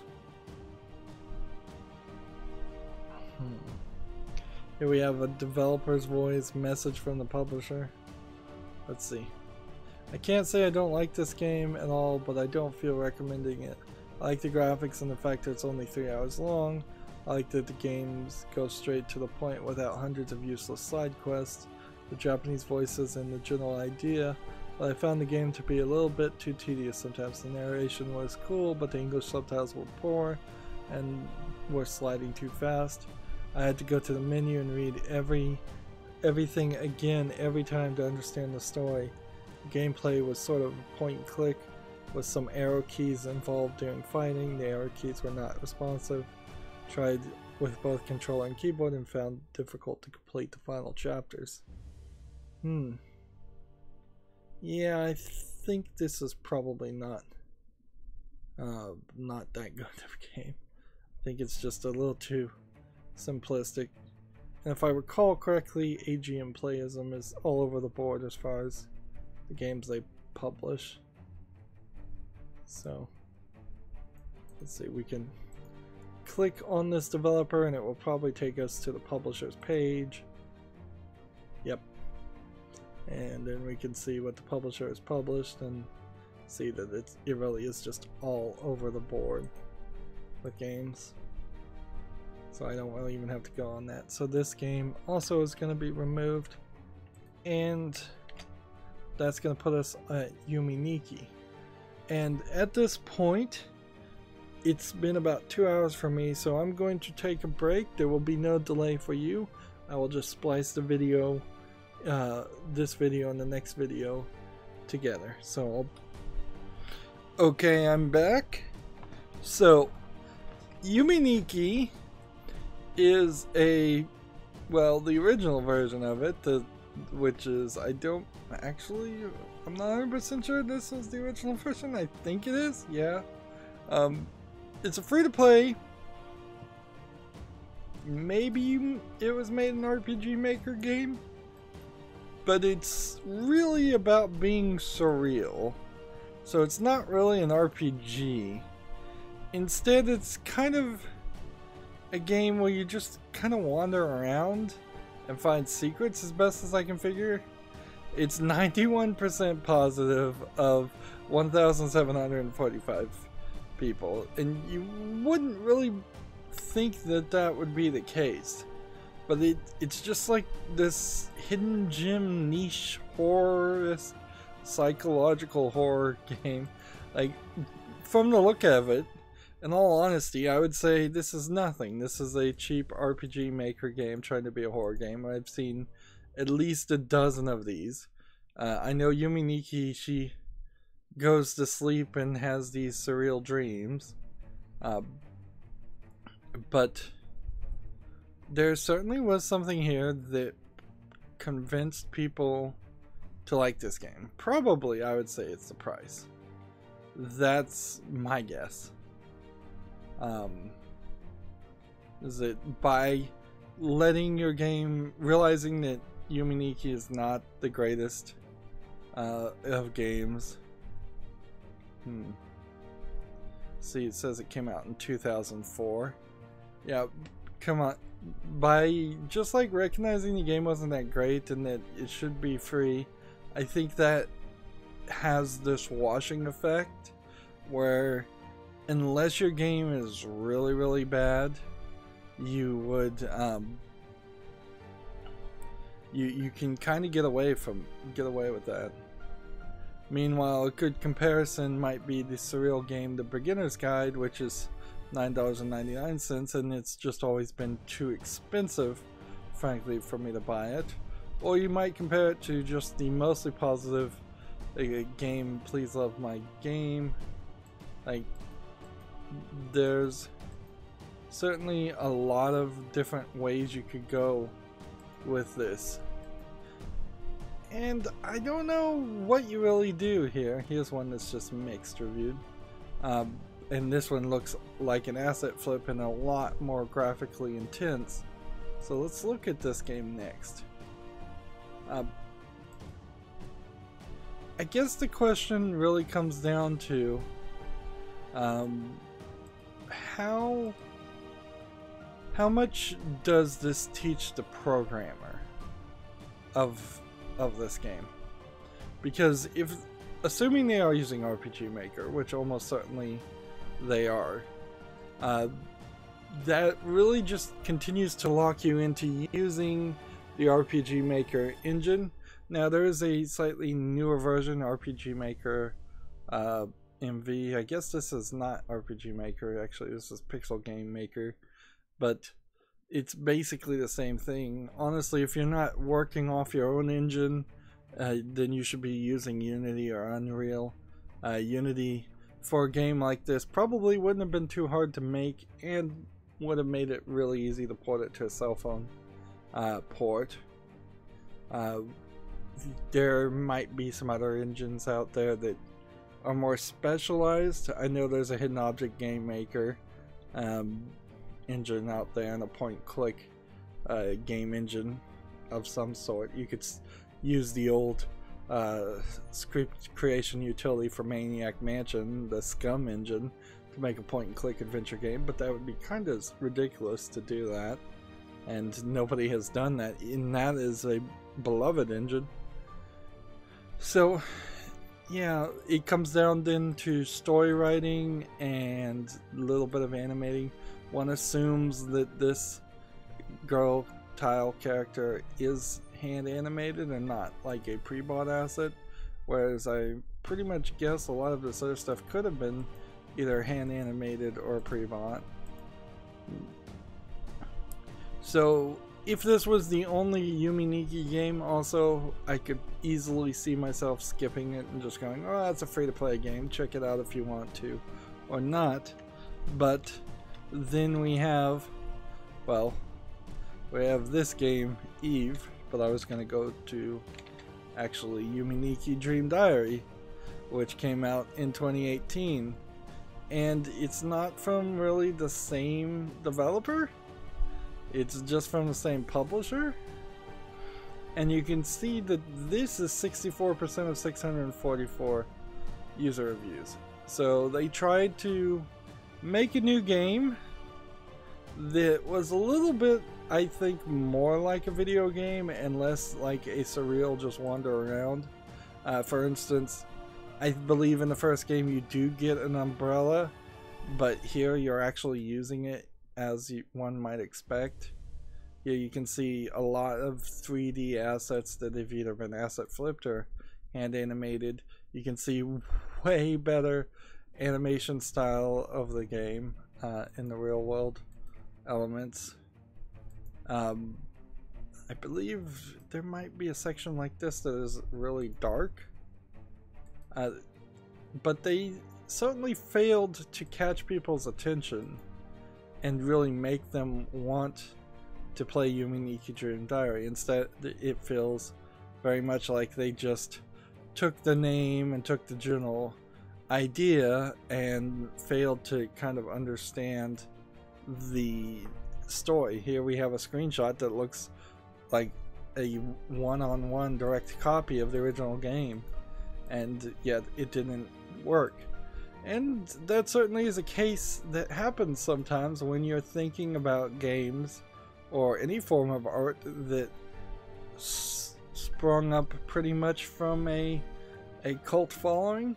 I suppose the Army of Darkness movie, and then Evil Dead movie, and then Army of Darkness 2 movies, if you're familiar or if you researched that mess, that certainly would be a good example of some of those movies are not as popular as the others because the productions and the producers went in different directions. So you see there's an open critic score of 46. According to Steam charts, nobody has ever played this game. According to Steam Spy, the average gameplay is 70%. And we can just scroll down here. Remember what Microsoft did to Banjo-Kazooie and Conker? That's exactly what Kadokawa did to the franchise. While trying to bring something new and entertaining and keep the same spirit of the original game, Kadokawa managed to fail at both of these things, leaving us with this game. The original Yuminiki was a unique experience, an abstract, subtle, and contemplative experience open to many kinds of interpretation and lets you delve deep in order to find meaning in Madarsuke's dreams. All horror was subtextual at most. Dream Diary is just a horror game that starts with you running from some place, some character, and Madarsuke has become a cowering girl, so they de-empowered the main character, and that's always a problem. And the Tomb Raider reboot kind of did that too, where even though canonically in the story Lara Croft hadn't been on any adventures yet, they sure went out of their way to make her kind of a weak character at the beginning. Here we go. Yumi Nikki. The real Yumi Nikki is a psychological exploration in collectathon. Let's see.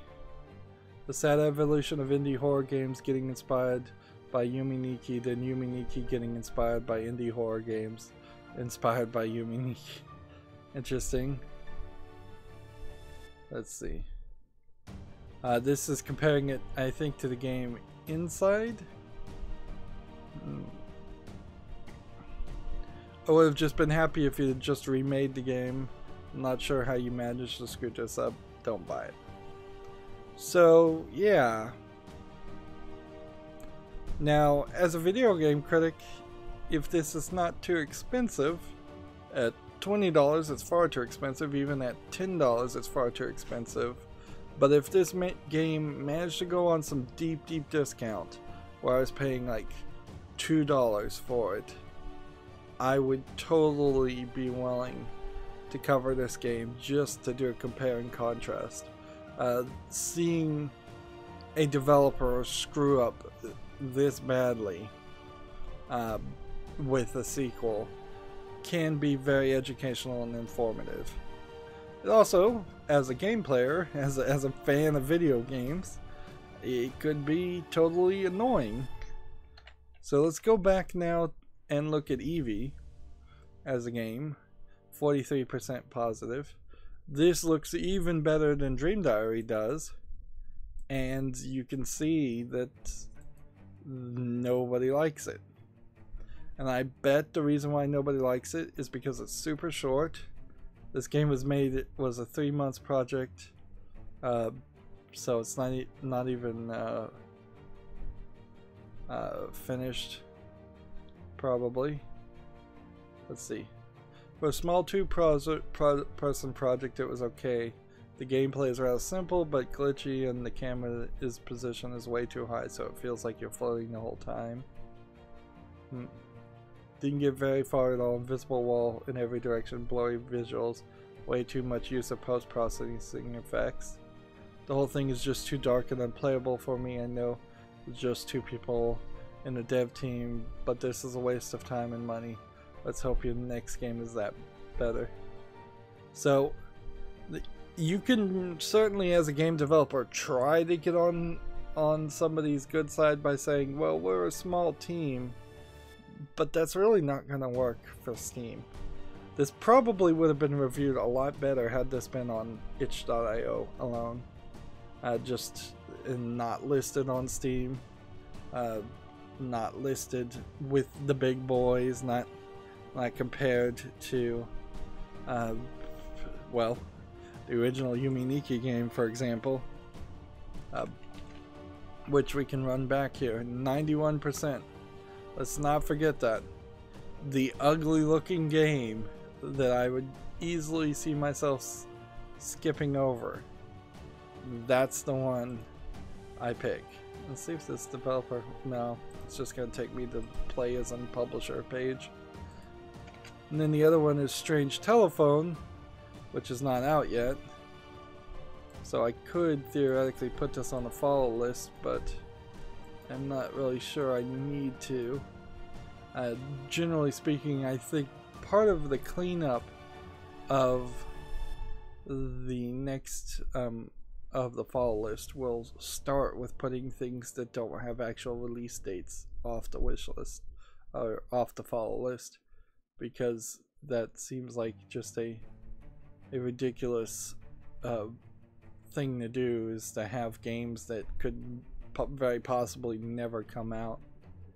This game kind of does have a feel of Yumi Nikki, so interesting.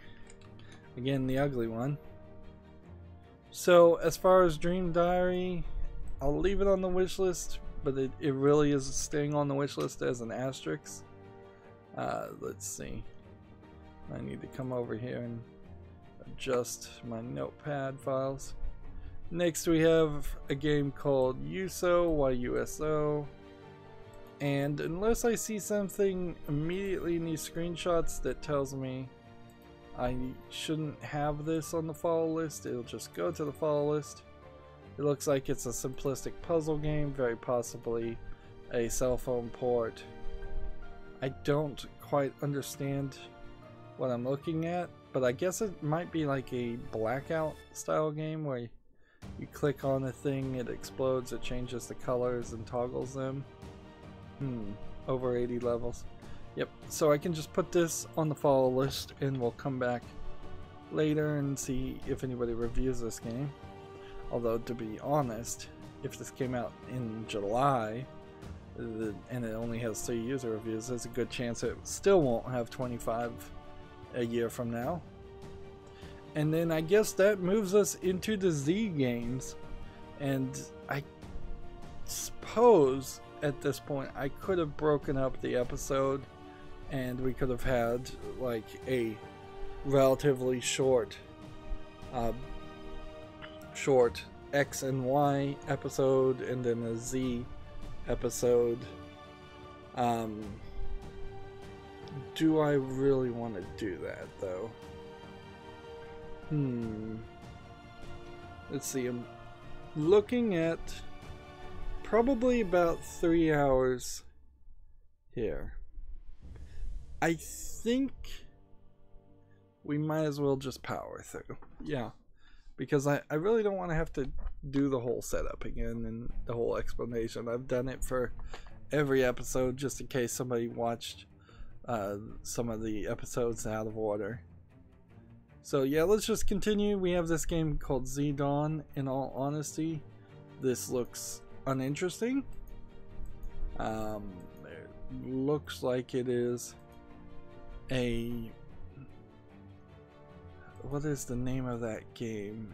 It looks like a clone of a game that I played on my phone that was called Rebuild 3, I believe was the name of it, where you're in this zombie world and you're sending off people. Actually, this does not seem like it's playing like Rebuild at all. This looks different, but not interesting. Let's scroll down. This is early access, so I could just knock it into the follow list, and you can see people are still patching it. But I honestly don't think I'm interested in this game at all. And see, I don't think I've seen any of these games. Probably because I don't spend too much time looking at zombie games. Here's a Chinese game.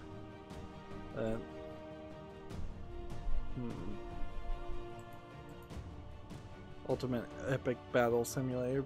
People have suggested that game to me, but you can see it's mixed. And I don't think I'd be able to criticize it with much. I don't have anything to say. Let's see.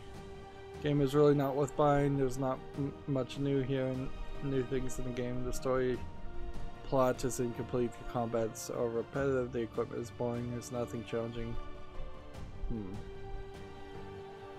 Not as it stands now. A lot of people willing to review an early access game and just say it as they feel, and that's a good thing on Steam, because you don't want it to become this echo chamber where everybody's saying, oh, but it could get better, so don't say anything negative until it's actually out. And that's what AAA game publishers and developers have been trying to get away with for a while. We can see this developer also has developed one other positive thing and one thing that's reviewed mixed. And yes, this too, Dungeons of Hell, does not look like a game that interests me. So let's move on to the next game. Next we have Zenkai Zero Last Beginning. If I recall correctly, this of course has no release date yet. So it should just be in the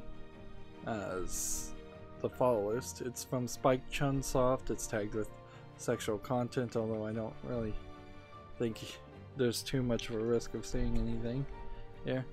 If I recall correctly, this is like a dungeon crawler where each of the characters are kind of clones of the last 12 remaining humans, and every time they die they just respawn. And the story sounds very anime and very interesting, but the actual way it looks is actually pretty boring. And let's see, the intro here is very anime and very cool looking, but oh yeah, and I'd forgotten about them being named after the 7 deadly sins and original sin. So it's like a really cool visual novel slash dungeon crawler type game.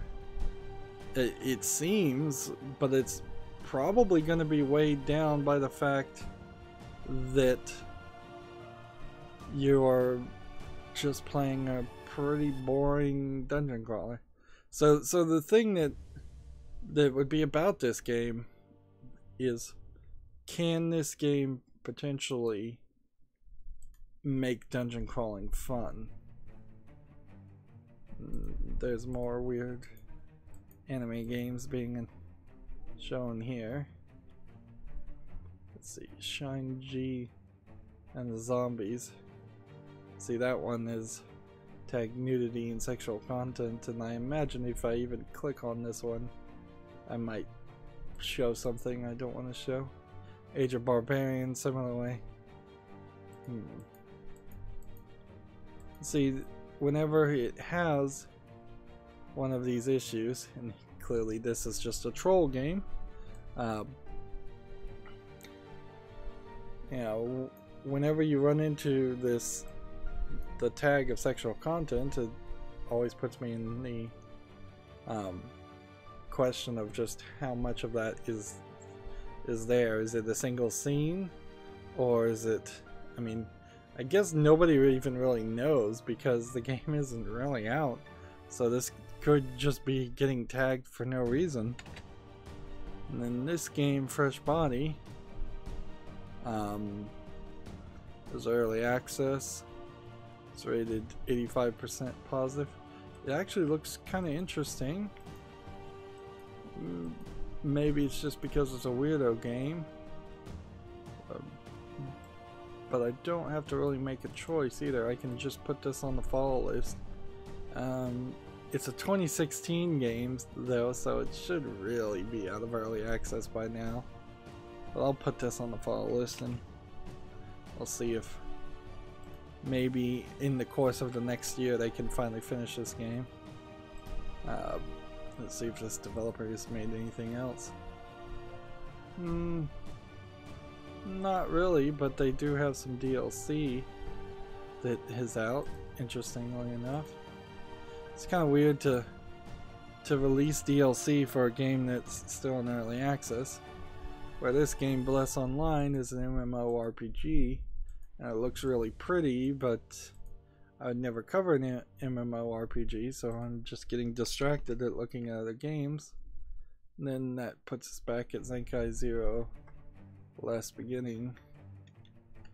And next we have Zaza, yeah, I guess Zasa, an AI story, which is 94% positive of 54 reviews. Whenever you see these 3 stars, you can kind of assume that this is a cell phone port of a game, but that doesn't inherently mean I'm not gonna play it. It just means I need to I realize from what direction this game is coming. So this is a 3D puzzle game, and I really need to see it in play to see what I'm trying to do. Are you trying to make a specific shape? I guess you are. This feels a little basic, like, so you're gonna be trying to make the shape that's being shown in the lower left hand corner. If we can go back. What is that? Never seen it do that before. So you're trying to make like this shape, and you're doing it from this isometric force perspective. And of course it's a cell phone game. So what's the price on this? 99 cents. It's been as low as 49 cents. That's not asking too much. It seems like I'm not seeing any real negative reviews. There you go. Let's see. Here's a person that refused to play because of a third-party EULA. Does this game really have a third-party EULA? It is a simplified Chinese game, so it might be a cheap Chinese game. I'm not seeing any agreement to a third-party EULA as far as a red flag. Usually Steam says that by default, EULA being an end-user license agreement. So I kind of take it from this is probably from the cell phone version.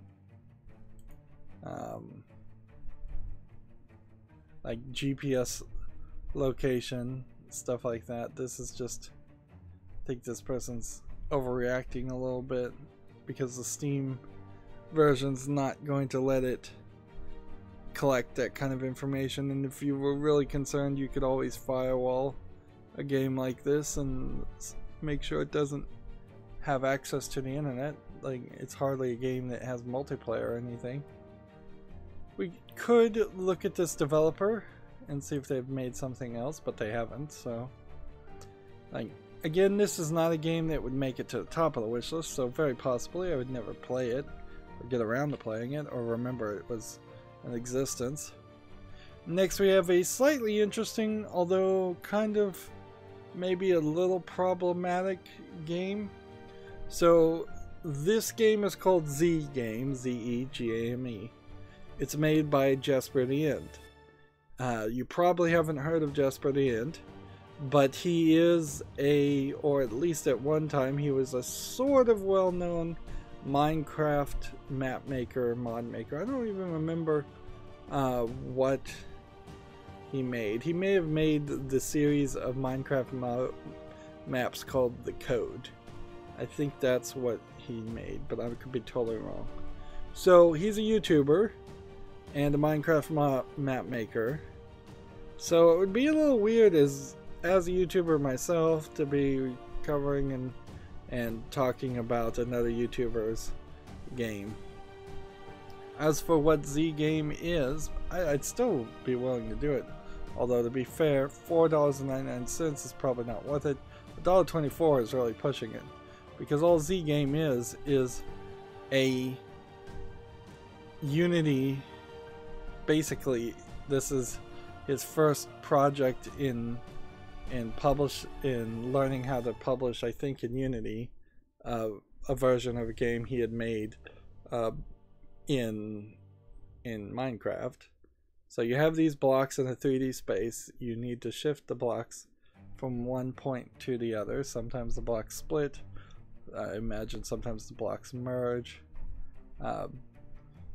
It's a very, very simplistic game, and it would have probably a lot more relevancy if I was playing it when it came out in 2016. Jesper the End hasn't probably in the past couple of years. I think I'm still subscribed to him. He really hasn't made anything new. Honestly, he probably was just a high school / college kid, if I was to guess. And so for that reason alone, he may have just moved on with his life. There's certainly a lot of Minecraft map makers and other kinds of developers that just move on with their life, and then that is that. There actually isn't too much special about this game, except for the fact that I know the person somewhat. Like, I don't personally know them, but I kinda know. 160 levels is a pretty high amount. Let's see.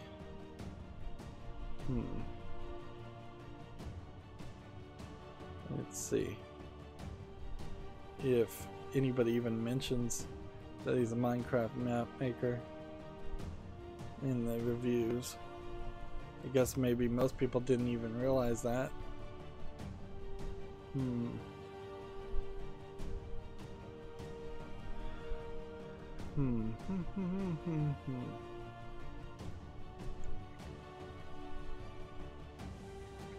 Yeah, there's nobody even mentions that Just for the End was a Minecraft map maker, and apparently he made it with a couple other people. So we can look here and see that they haven't done anything else. He made a demo. That's slightly interesting. So the 3 names listed have only made this one game. It would be nice, certainly, if they were working, if Just for the End was working on another game a little bit more complicated. His wheelhouse, in my opinion, is puzzles and trickery. So if with some help, maybe you could put some, have somebody put some animation and some storyline around that, and make a pretty interesting, like, third-person perspective, first-person perspective type of game, instead of a very simplistic cube sliding game. But honestly, I've already spent too much time talking about Z games, so let's just move on. Next we have a game called Zenith that is more of a Western RPG, and it came out in 2016. I think this falls under the category of some of the other RPGs. I think now that I'm just now, as I'm at the end of the wish list, I'm starting to grow a bit of a spine and say, hey, this RPG really has no relevancy. It's not from a publisher or developer I've ever heard of. It's only 75% positive. It looks fine, certainly, but if I was to say anything, it looks like a Diablo clone, whether that's Diablo 2 or Diablo 3. I kinda would need a game like this to be a breakout hit if it's going to be a new IP that came out in the first couple of, in the past 5 years or so. The fact that this game, Zenith, I've never heard of, the fact that Zenith is a pretty generic name, all points to this just being just being kind of a mediocre game at best. So we could come down here. Metacritic gave it a 57. We can see combat controls make it torture to play. Combat is clunky. We can see a lot of negative reviews here. Yeah. So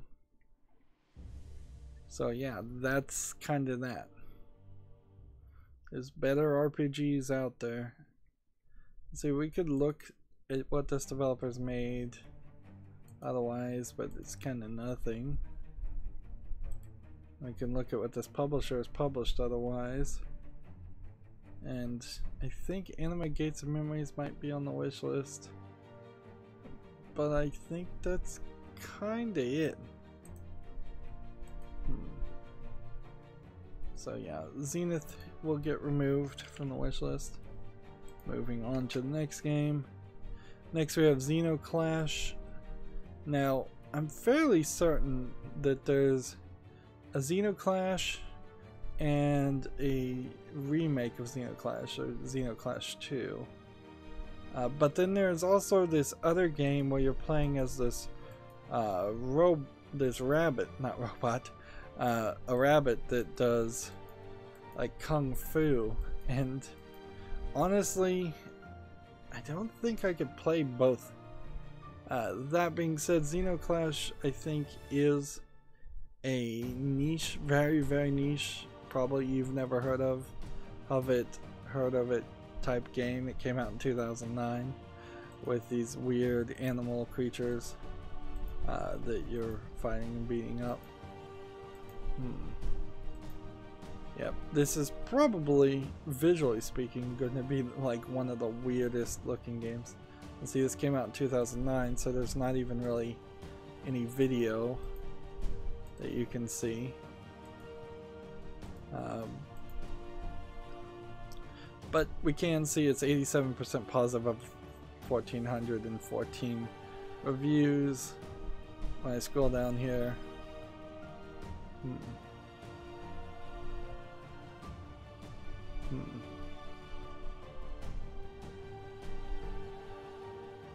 Story's too out there for me. I can't recommend this game.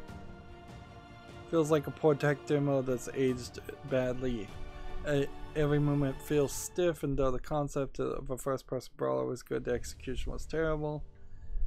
I think in this case this might be a game where I'd play the first one and then feel a necessity to, after like a 30-minute spotlight, just skip over to the second one. I'm not really sure that there is much of a story here, or if you're gonna miss. Well, it says experience a deep storyline set in a fantastic world, so there must be some kind of story, or they're just straight up lying. This is from the publisher that made Rock of Ages 1 and 2, which I didn't like Rock of Ages 1, so I don't want to go back and play 2. Deadly Tower of Monsters, which I would be willing to play. Abyss Odyssey is mixed. Xenoclash 2 is rated very positively though. So it's kind of a weird developer and publisher in general. It's like almost every game they make has some weirdo twist to it. And so yeah, when we come over here to the 2013 sequel, which that's quite a lot of time we're talking about. That's what, 4 years? That's not that long. You're to Xenoclash 2. This time it's published by Atlas USA, a more recognizable publisher. Let's see. And it's just looks like it's slightly more polished. At this point, they kind of need a Xenoclash 3 to just make it even more polished. Or perhaps, instead of continuing the series, you remaster the first two and do something different here with it. So Xenoclash 2 picks up where the first game left off, after 4 years of waiting the sequel to this surreal first-person brawler, brings more variety in combat and levels, and even more bizarre storytelling into the beguiling world of Xenozoic.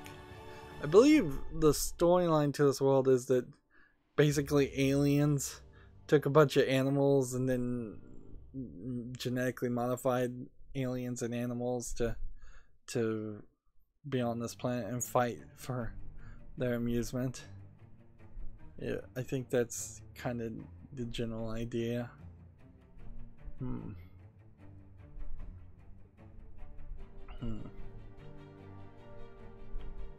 Yeah, that would make a lot of sense for the root of the name. If Xeno is outsider, would be my guess of what Xeno, the root phrase, means. In the phrase, like, xenophobia is the fear of outsiders.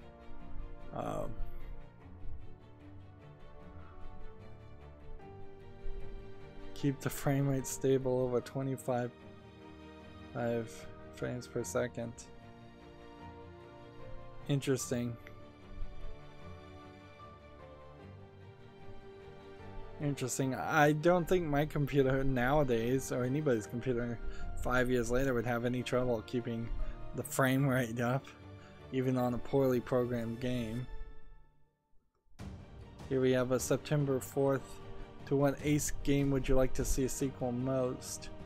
So they're asking people for what kind of sequels they'd like to be made.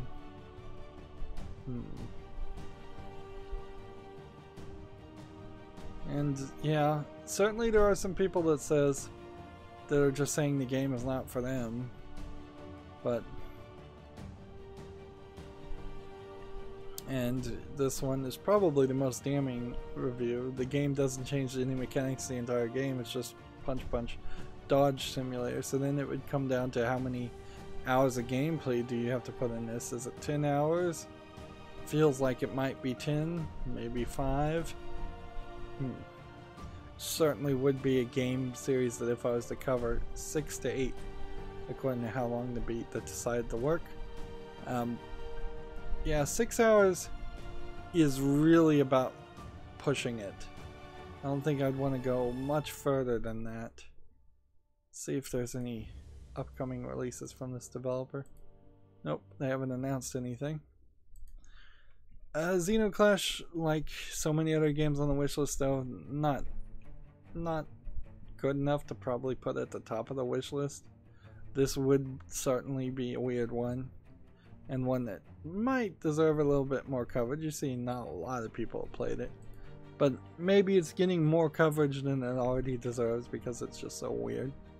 Speaking of games, though, that I definitely do want at the top of my wish list, we have the Zero Escape series, and that starts with Zero Escape, the Nonary games. So it's a puzzle mystery sci-fi game that's also kind of a visual novel, but you can see the animation is a little bit more cartoony than most visual novels. They're not going for the idea of the bright, cheerful anime schoolgirl style characters too much. Instead, they're going for a little bit wilder dress and appearance. You find these people in these Saw-like, if you've ever seen the horror movie Saw, death traps, and you have to figure out ways to save them. And some people you will be able to save on the first try, some people you won't, some people maybe you shouldn't save, and you go back in time over and over again until you find the correct ending. At least that is my understanding of this game, and I really don't want to spoil myself too much more than that on the game. So 9 hours, 9 doors, 9 persons, I believe is the first game in this series, and they kind of connected by the creator, and I don't think they're so connected by the storyline or the characters. This is clearly a weird game. It's kind of like an escape room style game. I think Virtue's Last Reward is then the continuation of this, and so like it's sort of I think the stories actually are connected in this case. 2 Zero Escape games.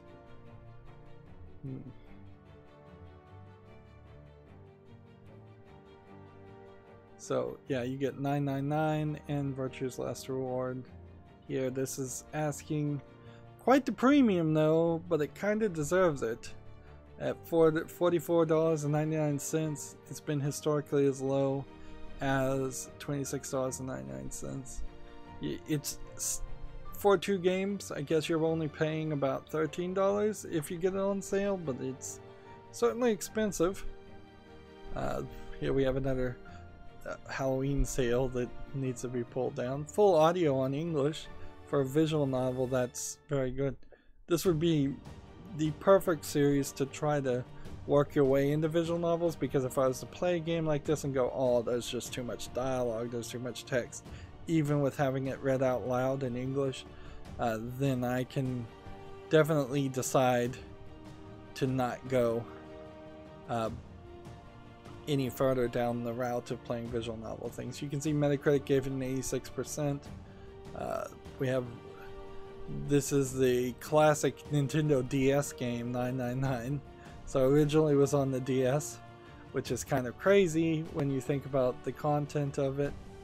And I don't think I don't think there's really anything negative any of these people could say that would convince me not to want to play this game. I'm just already so sold on it. We could look at Spike Chunsoft and just see what other things they've got. But honestly, I think nearly everything on their wish list I've considered it at the very least, or have on the wish list. Steins Gate, 428 Shibuya Scramble, Danganronpa Volume 3 Killing Harmony, Ultra Despair Girls, Danganronpa, Zero Escape to Nonary Games. Let's see, this one I guess is mixed. Steins Gate originally versus Steins Gate 0, Conception 2, Children of the Seven Stars, though I guess Conception 1 isn't on here. Zero Escape, Zero Time Dilemma, Danganronpa 2, and Danganronpa 1 Trigger Happy Havoc. Like, honestly, these are probably the closest games on Steam to playing a Persona game. And so if I was to get into visual novels and sort of Japanese RPGs, I could see playing the Danganronpa series and trying to get into it that way.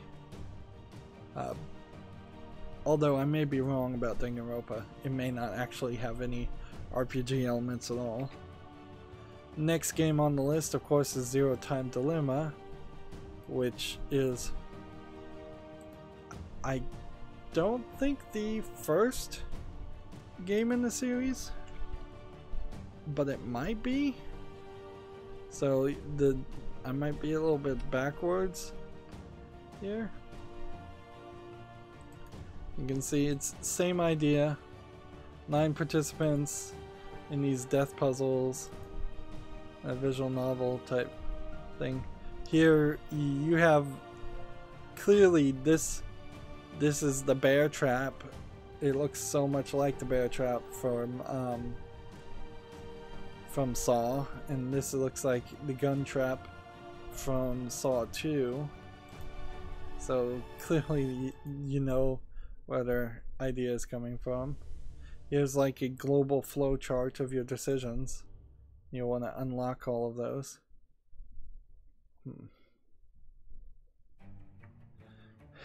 Like, I really would love to cover this series at like tomorrow.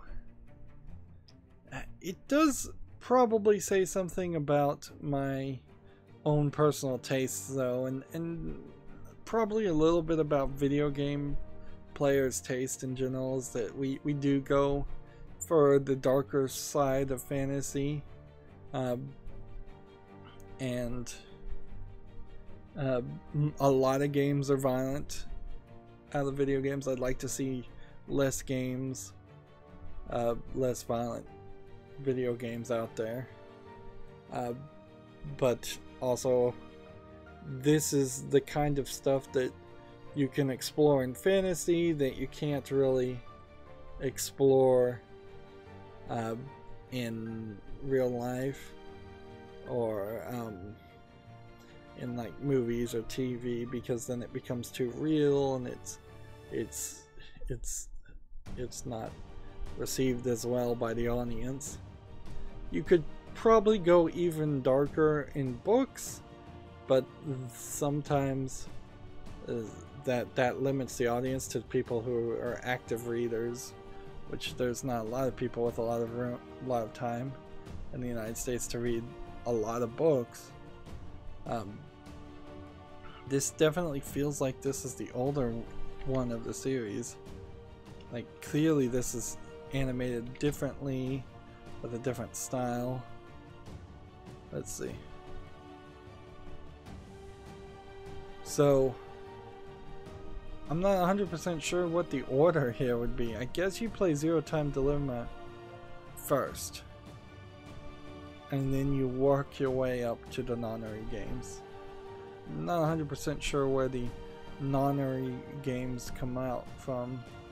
I guess Nonary means like 9, so if it was binary games there would be 2 people. I'm not sure if that's how that works, Do not play this game unless you've played the previous 2 games, both 999 and Virtue's Last reward, for 3 main reasons. First, the game doesn't have the same impact since you won't have a connection with the characters the same way you would if you played the previous game, as half the cast are reoccurring. Secondly, the game won't make much sense in certain parts of the storyline. Interesting. Interesting. So all the positive reviews are saying, no, you've got to play the other games first. Interesting. And this has like a 78 on Metacritic, so it's not as well received. Slightly less received. Well received. So why the art change? And why is this... Why was...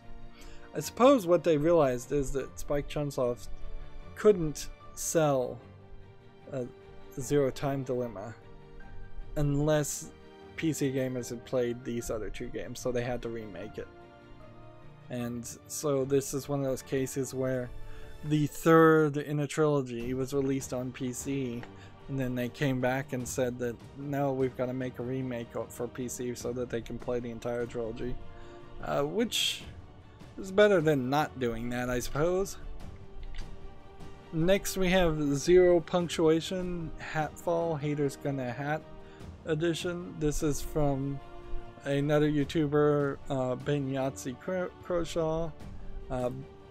He worked for The Escapist, a magazine, which was never really a magazine, and then The Escapist magazine shut down for like a year, and then they came back and so he's working for them again. Generally speaking, I guess that doesn't really matter anything in any way. He's a YouTuber. His game is really just about exactly what he does on his videos. It's a lot of this animation that's sort of simple, but actually probably really difficult. I'd like to see some actual video of the gameplay, because it may very well not be much of a game anyways. There was a long list of people like Giant Bomb, The Escapist. Most recently I was listening to like PC Gamer, and then eventually I just started to realize that my opinions and most of those people's opinions and many other mainstream video game reviewers were just not in line at all. I would say Jim Sterling, who was also at The Escapist, and Zero Punctuation both have a similar like attitude towards games that isn't really too interested in actually reviewing games, and it's more just kind of interested in being funny or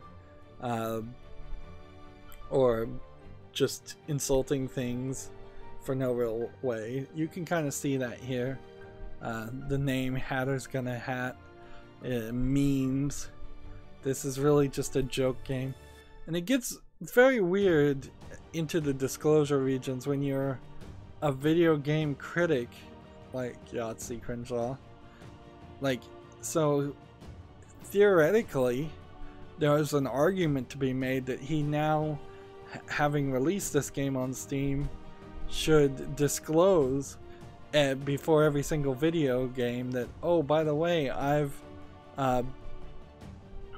worked and made my own video games, so I've become friends with Collected Worlds, or worked with them. I've worked with Addicting Games. I've worked with Defy Media.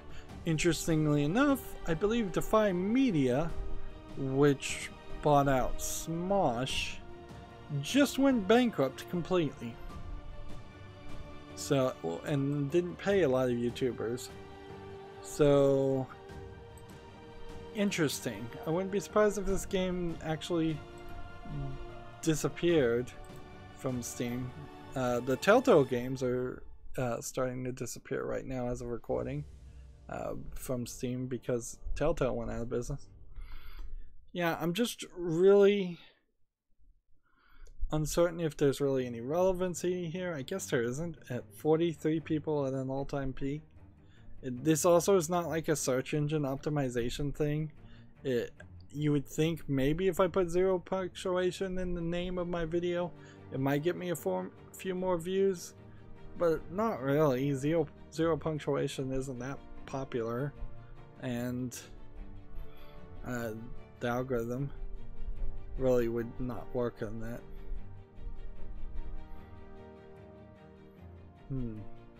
Here you have a review that kind of wraps it up very succinctly. I like 0 punctuation as well as the next person, but the fan factor isn't enough to carry the game. It doesn't work as a game in itself or as a clever anti-game it wants to be. It's slow and repetitive. Nothing feels very rewarding. It's a time sink, and that's about it. And see, I've played the Angry Video Game Nerd video game that's on Steam, and I didn't like that either, so I think generally speaking I may just adopt a policy of boycotting these games, or games made by YouTubers, with maybe the exception of Z-Game, because there's a slight difference there. Z-Game is made by somebody who was making games kind of always and making videos to just explain the games he was making. He's never been a video game critic, and I think there should always be a line, personally, between a video game critic and a video game developer or working in the video game industry. And we'll see in instances where, like, Jim Sterling would have his likeness show up in games, probably with his permission, or get hired to do voice acting in video games. Like, you're definitely crossing the line and creating biases that needs to be disclosed at that point. I think personally video game critics need to stay video game critics for the rest of their career, for the rest of their life, and then if they don't want to be critics anymore, they go and work in a completely different field. They don't get jobs as publishers or publicists or game developers. You just don't move into the game industry because that was the industry you're looking into. In the same way that I don't feel like journalists who are investigative journalists looking into whistleblowing or political corruption shouldn't a few years later be working for the government that they were reporting on and investigating. So yeah, 0 punctuation, Hatfall is getting removed.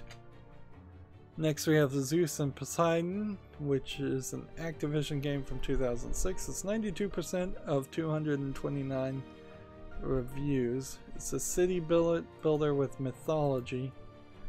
I'm feeling really generous, so I want to leave this on the wish list, but you know, in all honesty, I'd almost certainly never actually buy it or play it. Like, if I'm gonna play a city builder, Ages of Empires is on Steam. There's certainly some other things that could be considered. Like Ages of Empires 2 makes sense. Even playing Pharaoh and Cleopatra might make a little bit more sense. Or Valhalla Hills might be newer. Or Caesar is probably as part of a longer series. There certainly were a lot of games like this. Ages of Empire 3 Complete Edition. Like, a lot of city builder games that came out. And they're a lot of examples that this style of gameplay is a great example of how old PC games really were designed and wanted to be. People wanted them to take forever to play. Nowadays it's ridiculous. It's way too much of a time commitment. Looks like it's about 30 hours to play this game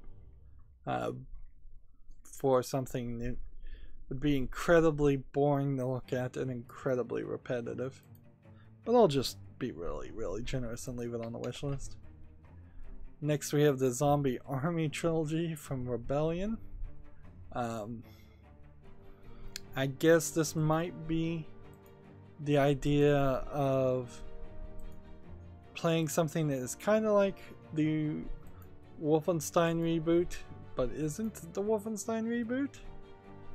And it includes, let's see, Nazi Zombie Army 1 and 2, and notice how they conveniently have taken the word Nazi out of the name.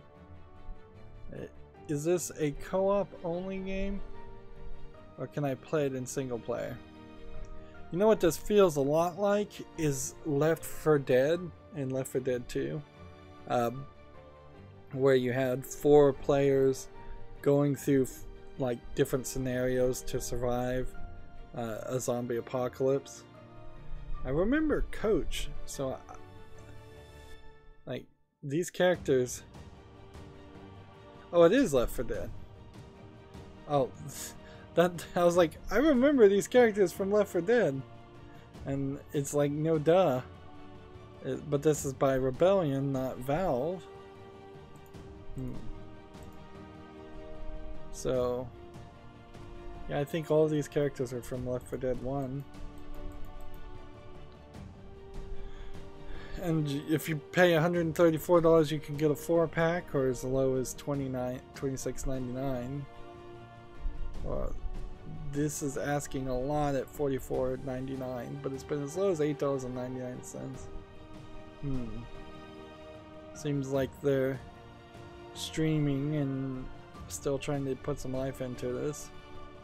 All 8 characters from the Left 4 Dead series, 72% positive. Game is a non-stop zombie shooting in a casual co-op setting.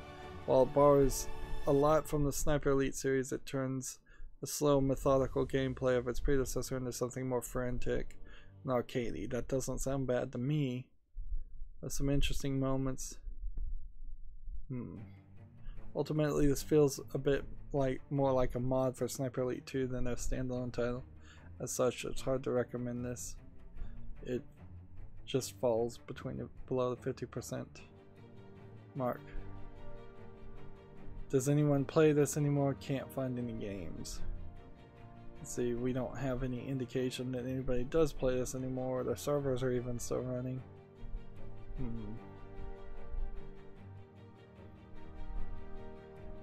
So what I need to find out here is what can I do in single player mode. The Ultimate Horror Package alone. Experience 3 nerve-shredding campaigns across 15 missions in intense third-person action. Take the fight to the dead alone or team up with 2 to 4 online co-op peoples. Face your fears in the brutal new Horde mode for 1 to 4 players across 5 blood-curdling maps. Customize your difficulty. I like the idea of doing that in case it's just too difficult for me. Just in case. Yep. I don't really see anything here that would make me want to take this off the wish list. I also kind of don't see any reason why I would put it at the top of the wish list though. There is something to be said about Rebellion, and it seems like they kind of go all over the place. And they remade Rogue Trooper for what seems like no intelligent reason whatsoever. And there's definitely some older games that they have. Ideally, I'd like them to see him finish Wolfie the Red Hood Diaries. So, which is a game they bought. And I assume I don't need to buy these 2 games separately if I'm buying the trilogy. If anything, I would guess that's the case. And I do want to cover a couple of their games, but yeah, Rebellion's a weird one. Let's see what happens when we look at Nazi Zombie Army 2. Seems like you can buy it. Oh, a remastered and improved edition of this game is now available for Zombie Army Trilogy. So they are slightly warning you. So no big deal there, I guess. It's weird that they still sell the originals, but it's also kind of nice because sometimes people prefer the originals over the remasters for small technical reasons or sometimes big reasons. Next we have Zombie Commander, which is a brand new game, so I don't have to really commit to it. This looks pretty generic though, so should I just take this off the wish list now?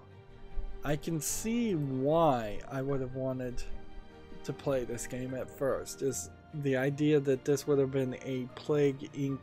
style simulator game that might be worth playing, but taking a look at these graphics and the simplicity of everything, it really feels like they're just not doing a good enough job to make Zombie Commander stand out. You could look at this developer and see if they made anything else. Let's see. Very unpolished. A lot of grammar errors. So yeah, I'll remove Zombie Commander from the wish list. And honestly, if you just play Plague Inc., you can play a zombie scenario and probably have a better experience than what this would offer you. Next we have Zombie Night Terror. No real surprise that there's several games starting with the word zombie in video games. Zombies are everywhere. I could probably do an entire month every year of just playing zombie games, and I'm absolutely thinking about doing that. Often also zombie games are just not scary.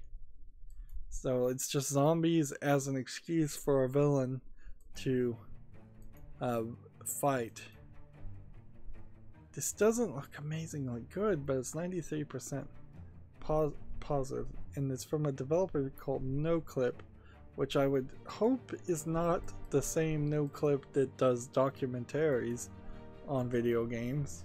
But then I guess NoClip is run by somebody who worked for Giant Bomb before then, so he probably would have the connections to make a video game if he wanted to.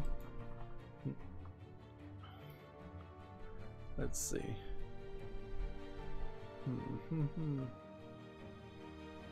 Well, let's look at the reviews and see what they have to say. It's all positive here. Can't recommend the game. It's frustratingly hard and absurd, and Workshop doesn't work, but the soundtrack is awesome. It's a puzzle game in the style of Lemmings. I wouldn't have gotten that, honestly. Like, I'm looking at the screenshots and I'm really not getting any kind of idea of what kind of game it is. Oh. So if it's a Lemmings game, I guess then I'd be willing to try it. Like it looks, the fact that I'm looking at it and I can't figure out what it is probably a good thing. I guess what you're doing is you're placing different types of items or characters around. Let's move on. Next we have Zombie Vikings, which is 74% of 101 user reviews. This is a local beat 'em up game. It looks pretty good. I might get a little bored of this game after a few hours. It's been as low as $1.19, so that seems like that's a good deal. But if you pay $12 here and another $6 here, you're paying about $20 for a game that's probably not worth it. It's had an all-time peak of 59 people. According to Steam charts, it has a 74 on Metacritic, so that's not too bad. So yeah, this looks like a game worth staying on the wish list. Let's see what else this developer's made on. Flipping Death, I believe, is on the fall list because it doesn't have enough reviews. Zombie Vikings Stabathon is a free-to-play spin-off that's mixed. And then the original game is mostly positive. So this developer potentially could screw up Flipping Death. There's a decent chance that that would happen, and then they'd have more failures than successes. Next we have Zombo Buster Rising. Let's see. It says it's a shooter. Looks like it has some RPG elements where you upgrade your things. This looks a lot like Plants vs. Zombies, and a good Plants vs. Zombies clone is actually kind of rare on Steam. You'd think that there was a lot more, but there really aren't. Or what happens is people make games that are sort of like Plants vs. Zombies, but not quite. Now, this very possibly is mostly an idle game where you're not doing anything, or it could be a game where you're clicking quite a bit. So, I'm not 100% sure that either one of those would be super appealing. Let's see, if I have to sit there and click a bunch, that would be very annoying. If you just heard me click, click, click, click, click, click, click. Oops, didn't realize I could double click there, like that. So if I'm just clicking like crazy while covering a game, that's annoying. Let's see what the reviews are on this.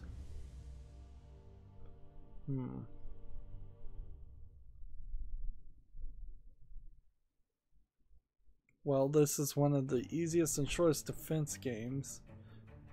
So an easy and short game might not be terrible. I'm kind of happy for that thought, particularly if I could get this down to 49 cents, like a easy short style of games instead of super long, drag it out and wear out your welcome style games. A lot of video games wear out their welcome on me. We're still dealing with zombies. We have Zombinis, which is 93% positive. It says it's a puzzle education game. Players guide the little blue creatures through fun and increasing challenging puzzles to a new home. So is it a lemming game? Or is it zombie babies? Kind of need to see this game in action. This is very odd animation style for what I would have assumed was just a zombie game. Just another. So, talk about subverting expectations though. Like, not for a second did I think, oh yeah, this is gonna be an educational puzzle game.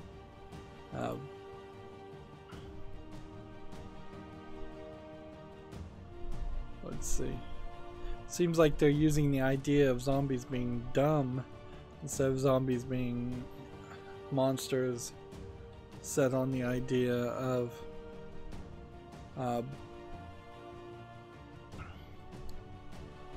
eating brains. This does feel like it might be just 9 rather simple puzzle games, and then that would be it. So it'd probably be pretty short. $9.99 is probably way too much. $2.50 might be too much. It has its own end-user license agreement, which always sucks. Parents' Choice Foundation, never heard of it. I've never seen an award like this before. And I would really have to question why a Parents' Choice Award would go with an ancient Greek goddess wearing what looks like Hermes' helmet, surrounded by a bunch of naked children or chabs of different cultures. Like, sorry, there's problems with everything I see in this seal alone. Like, extremely conservative parents in the United States, guess what? They don't like Greek mythology. They don't like anything that's not Christian. It's just that simple. And you know what they don't also like? The mixing of races that much. And what they also don't like? Nudity. Even if it's only implied nudity. And even if it's kids running around. So yeah, this whole symbol feels to me like it's made up by somebody not in the know. Let's look at the reviews though. Let's see, the game breaking bug, very hard to... This game is a very good remake of the original with lovely graphics and good gameplay. Unfortunately, it's filled with game breaking bugs, which make it unrecommendable.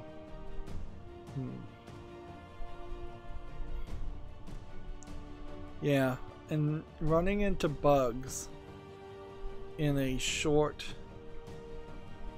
kids game is not acceptable. Looks like there are slightly more than 9 challenges. Seems like there might be 12.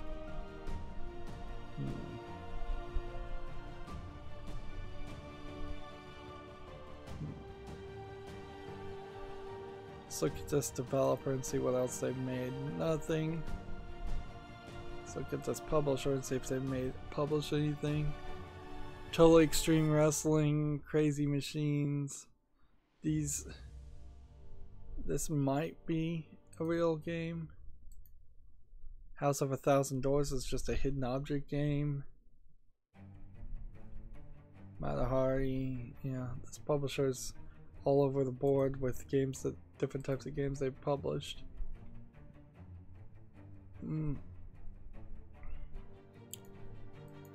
I guess I'll be extremely generous and just kind of ignore this award. Maybe that's not the game developer's fault. Maybe there is just some inept Parents' Choice Foundation out there that doesn't even claim a trademark or copyright on their own name, but does apparently have a registered mark, it looks like, or copyright on the phrase Parents' Choice. I'll be extremely generous and leave this on the wish list, but I'm not sure. Yeah, Alex Hunter is just a hidden object point and click adventure game. That's why I recognize the name, is because I had a bunch of hidden object games on the wish list. And next we have the Zork Anthology, Zork being a text-based game from 89 or 69? I probably almost certainly would never play Zork. This is one of those games that I want to own on Steam just in case I would want to try and run it through an emulator and find a ROM of it somewhere. Although in this case, that probably isn't even necessary. And like, it's just kind of here for history's sake. Like, I feel like just as a good video game fan, I should probably consider owning this, but the only way I could imagine I'd ever play a text-based game is if I had just a walkthrough where I could copy and paste the text of everything that needs to be done. I read all the story, we just played a perfect game really fast, and that was that. Like a tool-assisted speedrun style of things. This includes Zork 1, Zork 2, Zork 3, Beyond Zork, Zork 0, and Planetfall. Surely, if you have nostalgia for Zork, this might make some sense at that point. And see, all of this is going to recommend is a bunch of other text-based games, a lot of which look exactly like this, where it's just a white or black screen with a ton of text and one slightly interesting thumbnail. So I've run into quite a few games that are just text-based, and I keep seeing them, and those are the kind of games that I might go back and mark as ignore, because Steam has a tendency to put the same games up in front of you. Like, most of these games we've seen are actually the same text-based, probably from the same developers. Yeah.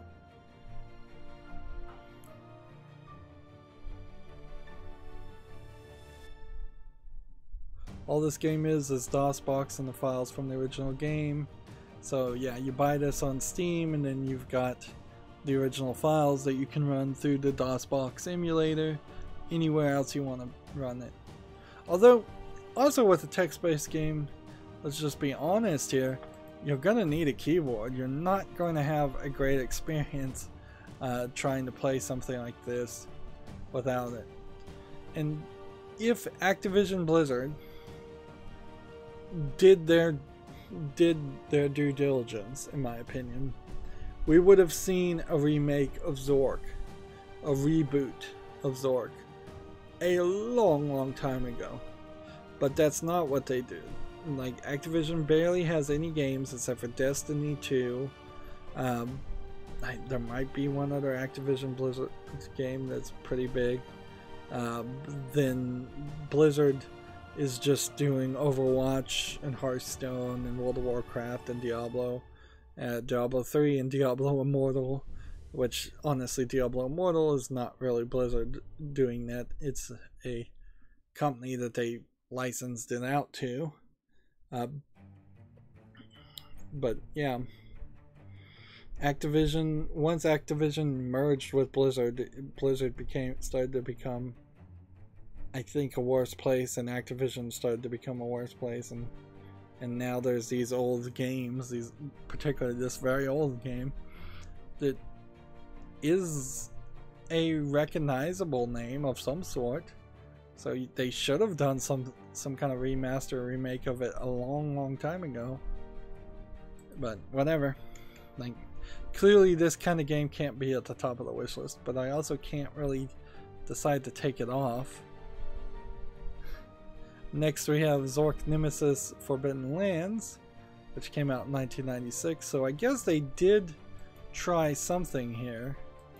So perhaps what I would do is show off the previous 6 Zork games and say, okay, now I'm going to play this one that has the actual graphics. I'd be willing to try this out, but you can see not very many people were, and it probably was just too little too late at that point, and Zork had just died. An all-time peak of 4 people according to Steam charts. And it's really just a point-and-click adventure game. I'm a sucker for point-and-click adventure games. So yeah, we just kind of leave it at that. This is from a different studio, and so Zork Nemesis: The Forbidden Lands seems kind of like that, and a couple other games were the only ones this developer even made. Moving on, we have Zork Grand Inquisitor from 1997. So we could play the 1996 game, we could play the 1997 version. I don't even have a clue what the storyline or the world that Zork is set in involves. So yeah, 100% of 12 user reviews. So people that did play it liked it. Theoretically, I should buy this game right now, because this is like one of 2 or 3 Telltale games that I need to own. Unfortunately, I'm not really willing to buy it right now, particularly since it's a Telltale game that might just disappear. So I'm more willing to miss a couple of the Telltale Batman games and Minecraft Story Mode Season 2, and who knows what's going to happen with the final season of The Walking Dead, because that won't even be published by Telltale. So yeah, I'm kind of off the hook, I feel like, as far as covering games if the games can't be purchased by anybody else, because then it becomes not very useful information if I tell you that a Telltale game is really good and you should play it if you can't buy it, because then, well, your only option is to go find it through some illegal source. Next we have Zuma's Revenge. I don't think I've ever played a Zuma game, very far into Zuma games, so I kind of think I'll leave this one on the wish list. This one did have a little bit of a cultural impact, It's kind of surprising that there isn't a cell phone Zuma game that comes out every couple of years. You can see it's 95% positive. It's from 2009, so it's nearly 10 years old at this point. But yeah, I have, throughout the Steam wishlist cleanup though, figured out how to remove quite a few PopCap games, because most of them are not relevant, but this one was. Next we have Ziwi, the Argus Adventure, another JRPG. It's rated 95% positive. Came out in 2018. I could possibly convince myself to remove this one, though. It looks smoother, even in its top-down chibi anime character styles. Chibi meaning small characters, small doll-like characters instead of tall, realistic characters. This actually looks really good, and it makes a good argument to play something like this instead of trying to get into an entire series, because there very well may not be any other Ziwi games on Steam. Ziwi Argus Adventure is a direct predecessor to the action RPG Ziwi, the Invard Insurrection, from the creators of the popular Ys and Legends of Heroes Freeze section. So 68 on Metacritic, full English audio. You will notice that on some Japanese games that they'll go, oh, the English people, the Westerners, the foreigners, they won't play the game unless it has English audio, so we have to put in the audio for a game that didn't have it in the first place. And I guess more is the better for anybody who wants to play it in English. Yep, I wasn't 100% right. The next game is another Ziwi game, but that's really only 2. It's not terrible, but also I'm still in this holding pattern of how many, if any, JRPGs I'll play. So all I can really do is leave this on the wish list and move forward. And at that point, we are now done. So I've certainly learned a lot. I've certainly suffered a lot going through all of the wish list. It's been a very long journey, a lot of talking. The good news, as I've said before, is that either in the next 3 or 4 months, the wish list will look just at the follow list, and there'll be considerably less games to consider then, and it won't be until the end of 2020 that I'll come back and want to look at the wish list again and see if there's actually anything worth reconsidering. We can scroll through here and see what the wish list looked like, but it is considerably changed now. This page would need to be reloaded to show just how many games have been removed, and it definitely has been. At least 100 games have been either moved to the follow list or removed from the wish list completely. I'm in a much better position mentally as far as how I know I want to run my channel and where I want it to go over the next few years, if I can actually cover even a fraction of these games. So we're on a better path. There's still a lot of questions, the adult games being one of the biggest ones. I'd love to own them. I would say that if you wanted to support my channel and not cause me to do any extra work, gift me one of the adult games, something like Galgun, for instance, or perhaps even a more adult game that you know I would be full of content that I wouldn't ever be able to censor and get on YouTube. That way I could have some games that I could play and then think about maybe just doing a short talking to the screen, talking head style videos. But if you don't want to support that bad habit, there's clearly other bad habits you can support by just gifting me any of these games on this wish list that you'd like to see me cover. That's a big help. It's ever since the beginning of this year, when Steam kicked out all the small YouTubers who didn't have 1,000 subscribers, which the odds of even having 1,000 subscribers by the end of 2020 isn't great, frankly, because they have de-emphasized the idea of people subscribing to a YouTube channel so much. And I wouldn't be surprised if they move the goalpost again by that point. So my point was, though, ever since the starting of this year and they kicked out all the small-time YouTubers, it's been a really hard year financially to make the kind of justifications to buy games. It never really paid for itself on my YouTube channel to buy games. I've spent hundreds upon hundreds of more dollars buying games than I've ever earned from ad revenue or anything else. And there really isn't anything else. It would have just been ad revenue.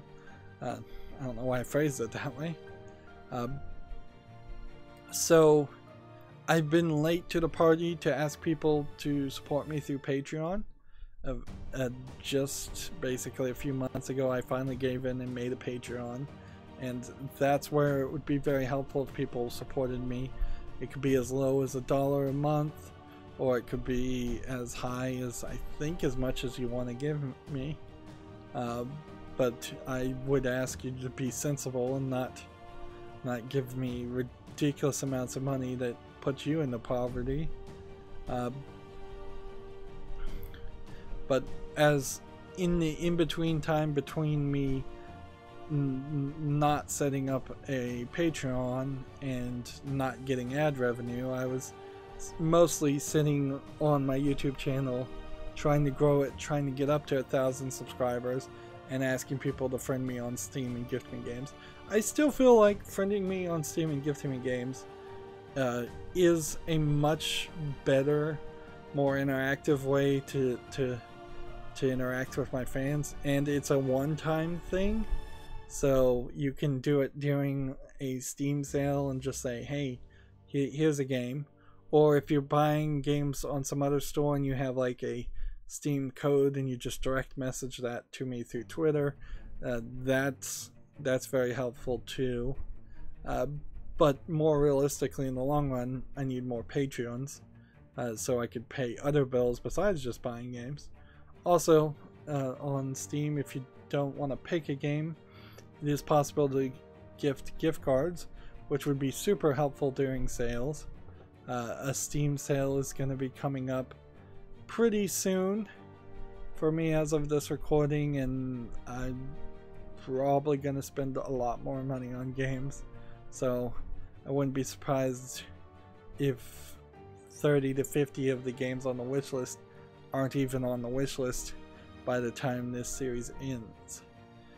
This series needed to happen for the reason of just the fact that I knew this whole thing was going to take a considerable amount of time, and if I was not recording this footage while doing this, there basically would have been a month of no content airing.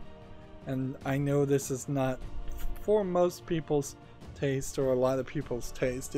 This is not me covering a game, this is not me being a video game, this is me e-shopping, window shopping, and slightly e-begging. I hope this series wasn't too e-beggery, but it always was coming from that perspective a little bit, and we really have accomplished cleaning up the wish list quite a bit. If you were new to Steam, I would hope that you could use my wish list and the games list of games I already own to at least have a more curated experience than just going blindly into Steam and just trying to find games that you want to play. But that also would depend very much on your own personal tastes and if they are in line in any way with my personal tastes. Is there much else to say? As I'm trying to scroll up here to the top of the wish list, and we can still see it's an incredibly long list. There's still a lot of work that needs to be done, but at the very least we're getting there, and I will have things at the top of the wish list, so if you sort it by ranked order, you will be able to actually see things that are top priority versus things that, sure, I'd love to own them and I'll cover them if it happens. There's definitely a range there.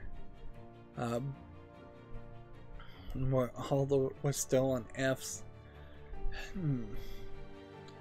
So hopefully starting in 2019 we'll be back to regular footage.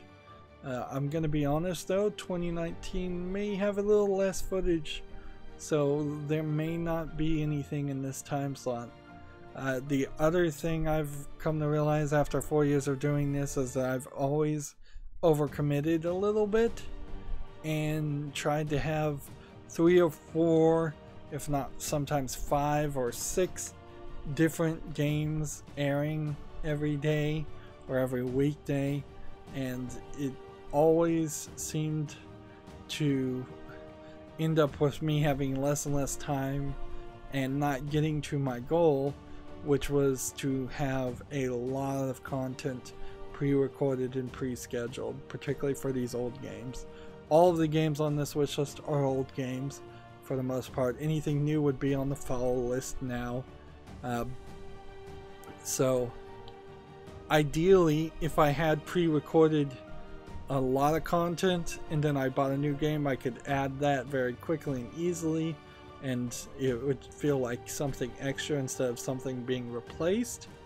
And also, if I for some reason had to go and work a job, flip burgers, work at Walmart, just because this game wasn't, this channel wasn't paying enough and I wasn't in a very weird situation that I'm in, well, I might as well explain it while we're here. Is like the only reason I can even run my YouTube channel is because I am taking care of a disabled family member that needs me to be around, but not around that much. So it's kind of impossible for me to go out and work an 8-hour shift outside of the house, but it is possible for me to stream or pre-record videos. Also, I suffer from pretty bad insomnia that has me up, awake or asleep at pretty random times, which often gives me a lot of time alone to play video games and criticize them and make pre-recorded footage too. But yeah, those are the reasons why I can do this. If you're just a regular person trying to be a YouTuber and trying to make it out there, I'd say it's probably too late. You need to be in a very, very specific situation. So like this ranked order would be how you would want to search, by the way, and you can see that this hasn't been really updated since the letter K. So if I was to reload this page, it would be completely different. That's gonna be it for this experience. I hope you found something informative or enjoyable about it. On my YouTube channel, I have a playlist tab. There's a playlist for every game I've ever covered. There's over 6,000 videos. I'm fairly certain you can find something else to watch. All my videos could use a lot more views. A lot of my videos barely have 1 view or 2. So even 1 or 2 people watching a video could have it have a lot more impact. I don't know if there's anything else to say there. So yeah, go check it out. Also, I'm asking you to like this video, share it with your friends, subscribe to my channel. Like I ask this at the end of every video. Comment down below if you've seen or not seen a game that you think I should cover. Let me know. That if I get direct names of games, that's very helpful. Or if you want to give me some more information about like JRPGs or fighting games, or what's the order to play fighting games, what ones are worth playing, which ones aren't, those kind of comments can be very, very useful.